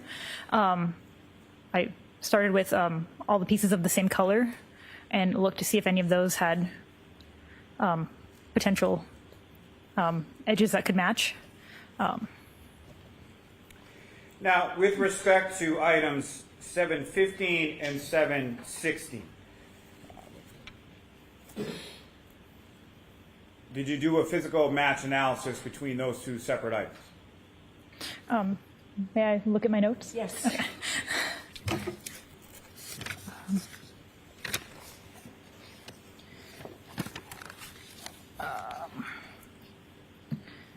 Yes. And what, if any, conclusions did you come to in relation to your physical match analysis between item 715 and item 716? Two pieces from item 7-15, F and H, fit mechanically with two pieces from item 7-16, F and G. And what, if any, conclusion were you able to draw with reference to the physical match between pieces from item 715 and pieces from item 716? Those four pieces were at one time together as part of a larger unit. Now, Ms. Valera, what physical match analysis did you do with reference to items 7-6 and 7-11? So one piece from item 7-6, piece B, fit mechanically with one piece from item 7-11, piece D. So those two pieces were at one time together as a larger unit.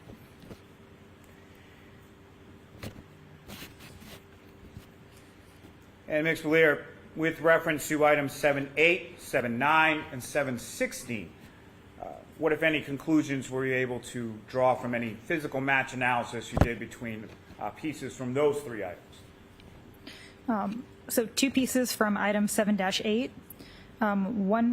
pieces C and D, one piece from item 7-9, piece A, and one piece from 7-16, piece E, were found to have a mechanical fit. So those pieces were at one time together as a larger unit. Lastly, for this section, at some point did you do a physical match analysis for the glass pieces in items 7-12 and 7-14? Yes. And what conclusions were you able to draw from your physical match analysis between 7-12 and 7-14?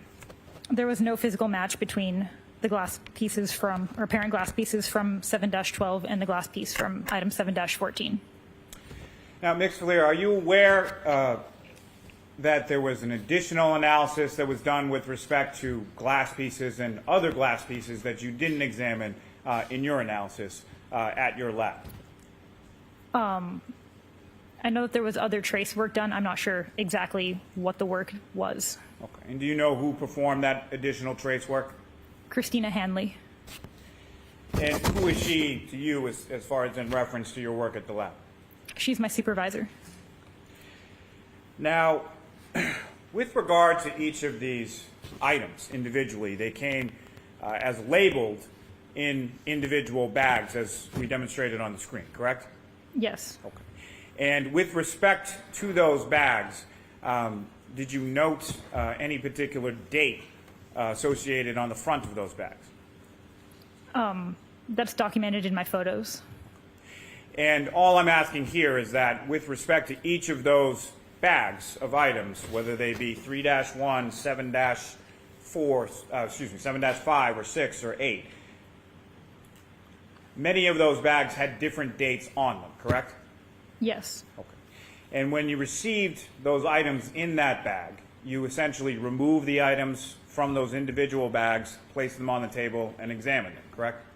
Yes. And that examination included a microscopic examination? Yes. Now, with respect to any of those items, there were some items that pieces within the same bag that had the same date on that bag did not fit together mechanically, correct? Yes. However, there were items from one bag collected on one date that did fit mechanically with items from another bag collected on another date. Is that correct? Yes. Now, if I could turn your attention to item 3-1. Again, for the jury, what is the physical description associated with item 3-1? Item, passenger side taillight, Massachusetts 3GC 684. Now, did you perform a physical match analysis with pieces from item 3-1, 7-5, 7-6, 7-8, 7-10, 7-11, 7-12, 7-13, 7-14, 7-15, and 7-16? I compared them, yes. And what, if any, conclusions did you come to from your analysis, your physical match analysis between item 3-1 and all of the items beginning with the number 7? There was a physical match with, do you want me to list? If you all could, of them? please. Okay. So 2 pieces from item 7-5, 4 pieces from item 7-8, 1 piece from item 7-10, 4 pieces from item 7-11, 2 pieces from item 7-12, 2 pieces from item 7-13, 4 pieces from item 7-15, and 4 pieces from item 7-16 were found to fit mechanically with item 3-1. And what, if any, conclusions were you then able to draw from your physical match analysis between item 3-1 and each of those respective items beginning with the number 7? Those pieces were once together as part of a larger unit. May I approach, Your Honor? Yes.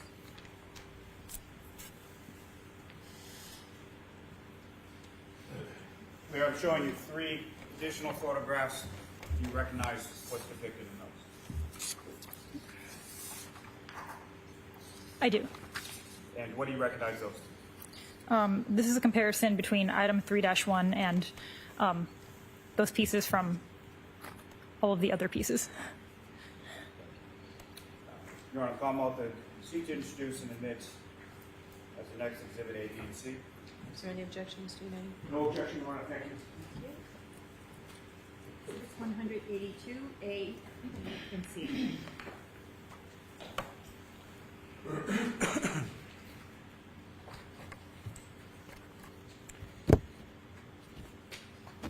And may I publish, Your Honor? Yes. Ms. Gilman, if I could have photograph 2096.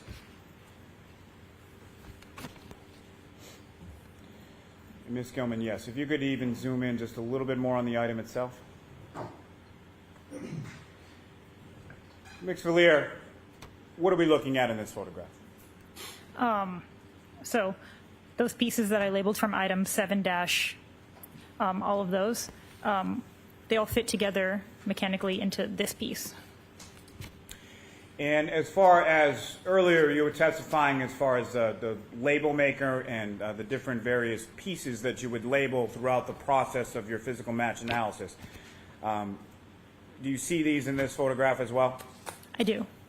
And where are they located with reference to the reconstructed piece above? They're those little white rectangles on the piece.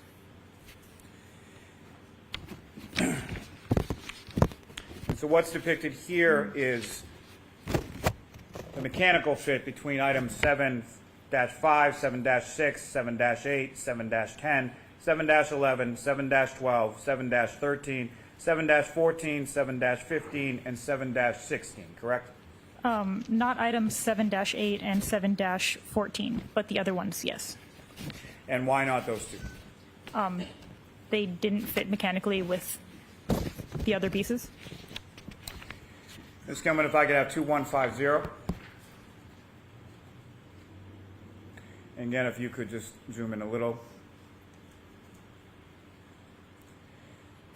And Mix Valier, what are we looking at in this photograph?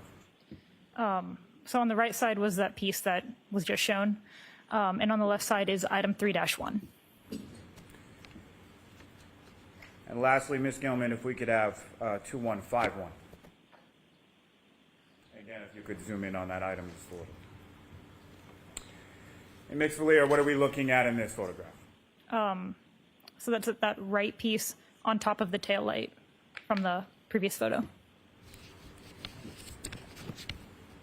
And is this the mechanical fit that you were testifying about earlier with reference to item 3-1, the tail light housing, and all of the various pieces that were found at 34 Fairview, starting with the number 7? Yes. Thank you. Ms. Gilman, you can take that down. Mix Valier, lastly, in reference, did you also receive some debris from John O'Keefe's clothing? Yes. And Mr. Officer, we can have the lights back on. Thank you very much. And what did you find contained within that debris from John O'Keefe's clothing? So it was 5 different items. So it was debris collected from, labeled as coming from the clothing. There was mostly debris, some apparent fibers. Were there any pieces of apparent plastic contained within the debris? Yes. Was there dirt contained within the debris? Yes. And that debris was labeled as an item 17-18.18, is that correct? I believe so. And what is it that you did with the debris from the gray long sleeve shirt and the orange t-shirt? So those were all packaged in like glassine folds, and I looked through it and documented it. When you say you documented it, did you look at it under a microscope? Yes. So you did an examination under a microscope, is that correct? Yes. And did you measure some of those items contained within the debris? Yes. Specifically, did you measure items of apparent clear plastic contained within the debris? Yes. And what did you measure those items to be?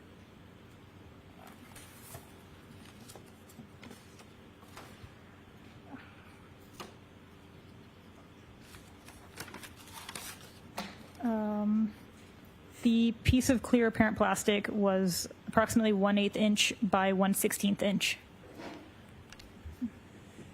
And once you had conducted your preliminary analysis of those items, where did those items go? I did no further examination on this myself. Christina Hanley might have examined some of these further. Thank you. I have nothing further. Okay. Ms. Giannetti? Thank you very much.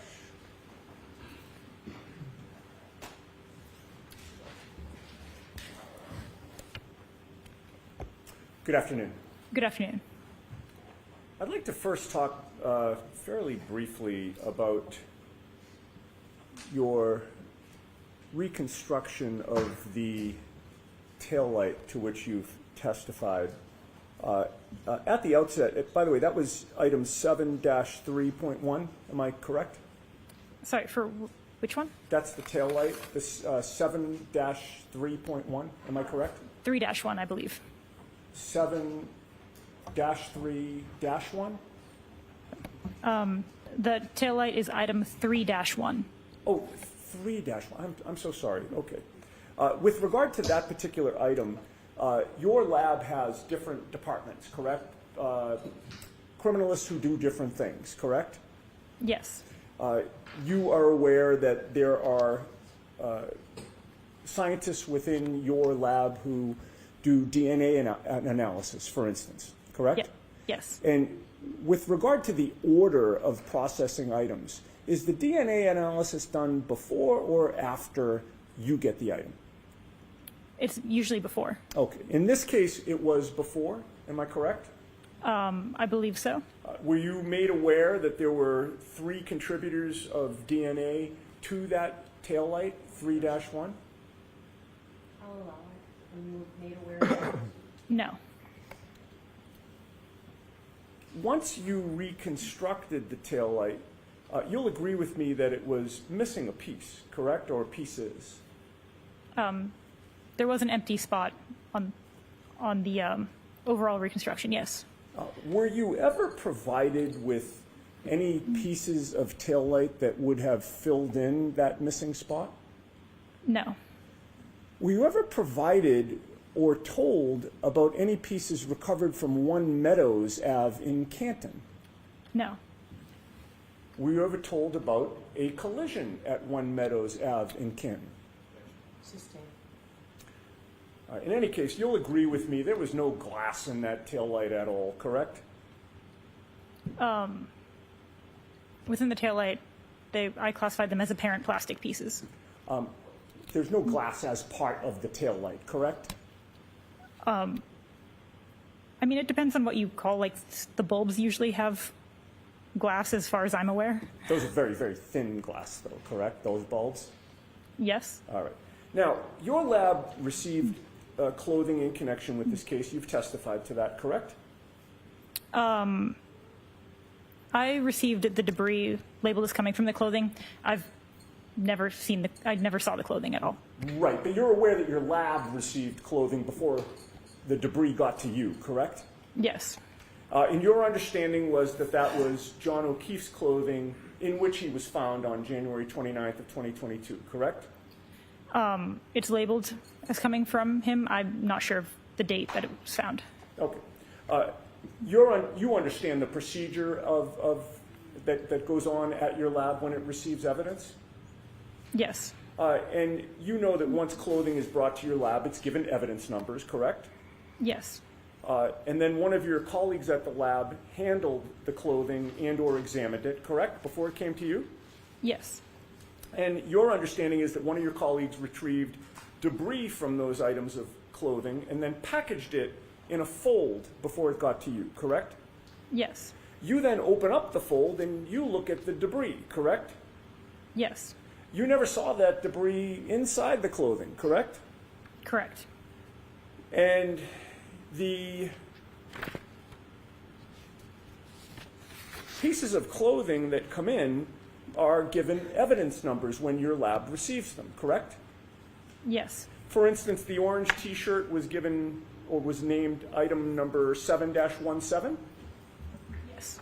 and the gray long sleeve shirt was item 7-18, correct? Yes. And your lab is accredited, correct? Yes. There is a complete chain of custody from the moment the clothing was brought to the lab to when the debris was removed from the clothing, ultimately to when you're in court today handling the items, correct? Yes. Our in-lab chain of custody extends from when we receive it to when the submitting agent it is returned to the submitting agency. Okay. And you have complete confidence that the chain of custody at your lab is effective at making sure that the evidence does not get lost or mixed up or contaminated, right? I mean, the chain of custody is meant to track where a piece of evidence is. The evidence unit also does inventories and audits to make sure that things are where they're supposed to be. And you have confidence in your lab's chain of custody policies and procedures, correct? Yes. But you'll agree that your lab cannot control who handled the clothing before it arrived at your lab, correct? Yes. There are times in which crime scene technicians or criminalists from your lab actually participate in the search for evidence at a crime scene, do they not? Some of the people at the lab are crime scene responders, yes. There are times when they actually take custody of evidence. Again, I'm talking about people from your lab, professionals. They take custody right from the crime scene and transport that evidence to your lab, correct? Yes. In those circumstances, your lab would have a complete chain of custody from discovery to seizure to testing or whatever comparison you're doing until you release the items, correct? Yes, but the electronic chain of custody doesn't start until that item is entered into our LIMS system at the lab. Right, but when it's entered in, it would be entered in as having been seized by somebody from your lab, correct? In the hypothetical that I'm giving you. Yeah, there's an evidence submission form that says that this crime scene responder submitted it to the laboratory. There are other cases, however, when the evidence is brought to your lab by the police, correct? Yes. Local departments have access to your lab? For evidence drop-off, yes. The state police have access to your lab for evidence drop-off? Yes. And in this case, it was not a criminalist or other professional from your lab who seized the clothing and brought it to your lab, correct? I'm not sure. Do you have a record of that in your report in terms of who it was that brought the material to your lab? I could look at the evidence submission form to see who. With the court's permission? Yes. Okay.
Do you have that with you now, please? I do.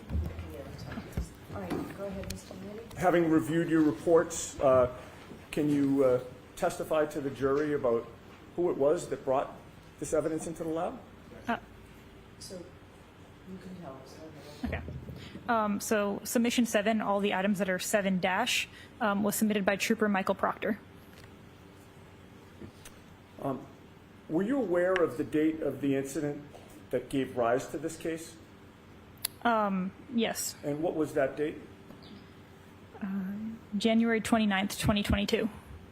Were you aware that the clothing that you received was seized from the Good Samaritan Hospital that very day? No. What date was the clothing brought to your lab?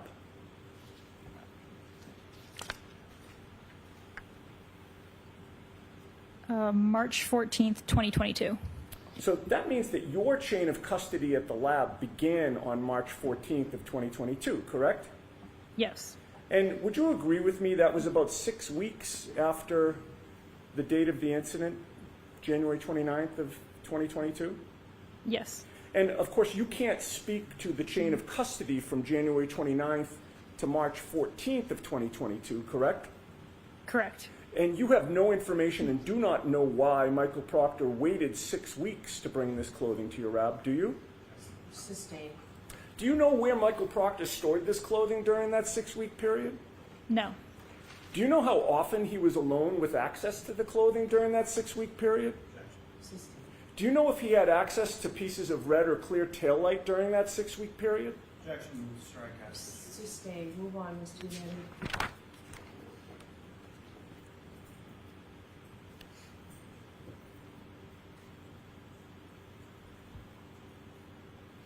You were not present when the clothing was seized, correct? Correct. You did not have custody of this clothing from January 29th of 2022 to March 14th of 2022, correct? Correct. You do not know what was done with the clothing before it arrived at your lab, correct? You've covered this, Mr. May we move on, please? One last question. You cannot vouch for how the clothing or taillight pieces were handled before they got to your lab, correct? I cannot. Anything further, Mr. Lilly, or are you all set? I'm not curbing it. No. Very good.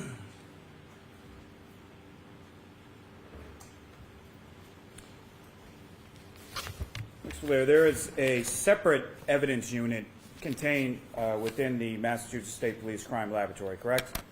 Correct. And fair to say you have absolutely nothing to do with that, correct? I'm not a part of that unit. And so your responsibility as far as chain of custody is concerned is from when you retrieve the item during your analysis and then when you return the item to the evidence unit, correct?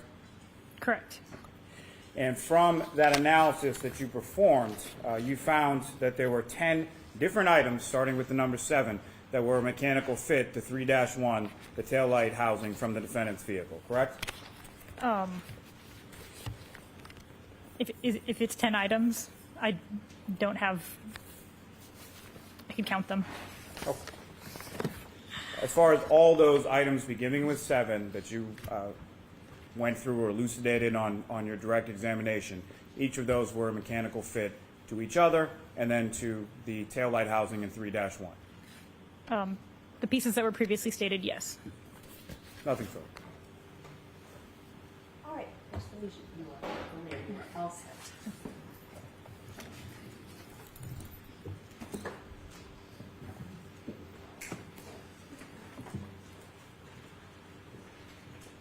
All right, so jurors, that is it for today. I'm told when I spoke with counsel earlier that we are still on track. I have to tell you those same cautions. Please do not discuss this case with anyone. Don't do any independent research or investigation into this case. If you happen to see, hear, or read anything about this case, please disregard it and let us know. Be extra careful with your social media use. And also, I just want to remind you, next week, Thursday is a half day and Friday is a day off. All right, so we'll see you on Monday. Please rise for the jury.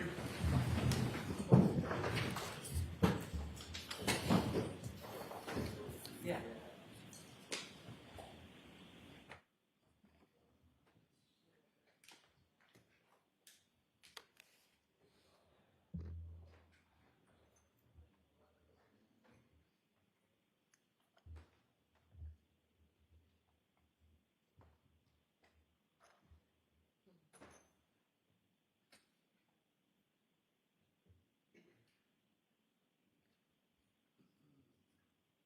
You may be seated. Okay. So before we recess, I appreciate that counsel provided me with the information. Mr. Leslie, I got the 2 reports that you had that were incorporated and what the Commonwealth had given me a few minutes before, but I appreciate that it was pointed out here. We've had full argument on this yesterday and today. My findings for the record are that the defendant has not persuaded me of undue surprise or unfair prejudice by this information, and I don't find that there's delayed disclosure. Of course, all of this is ample game for cross-examination, certainly as to what Mr. Burgess knew, what he looked at, why he looked at it, when he looked at it, why he changed his report, and violation of the sequestration order is all for cross-examination, and I will give you a lot of leeway with that, Mr. Alessi, but I'm not having a voir dire on that. Mr. Alessi, I can tell you, obviously, you've got a great facility for cross-examining on the underlying information here. You've done fulsome cross-examinations. I have every confidence you can do it here again. But if after the direct you demonstrate that you need further time, I'll certainly hear you on that. And more importantly, perhaps, if you feel that the testimony of Jen McCabe and the others that you've mentioned is critical and that you need to recall them, I'll hear you on that as well. So regarding Dr. Welcher, as my understanding, the request yesterday was for, and it's been a request, I think, a few days. We've addressed it at sidebar, and I found that it wasn't the right time. Let's see how much Dr. Welcher could go through. I understand Dr. Welcher will testify in the Commonwealth's case in chief like next week or so, Mr. Brennan. Hopefully next week, if not, All right. the day after the holiday. And that will be for all of the material that was provided to the defendant initially, right, by the Commonwealth's discovery deadline? Correct. And what you're asking for is that after ARCA testifies the new information, you're asking for rebuttal, right? Yes, limited to the new information. All right, so I would allow under these circumstances a limited rebuttal, and we can define the scope after we hear the testimony of ARCA. So those are my rulings. Your objections were noted. I'll see everybody on Monday. All rise for the court, please.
What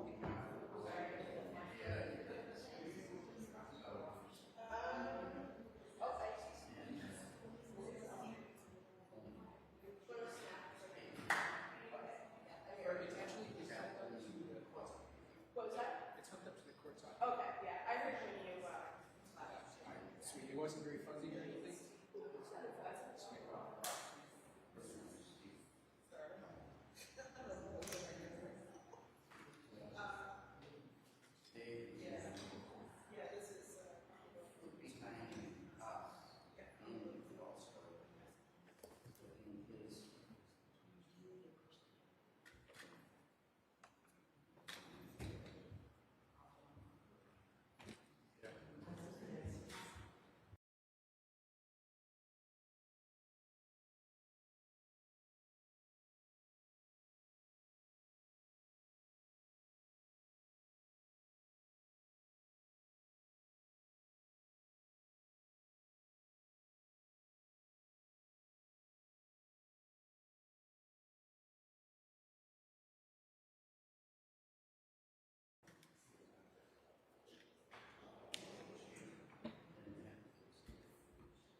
Testing, testing.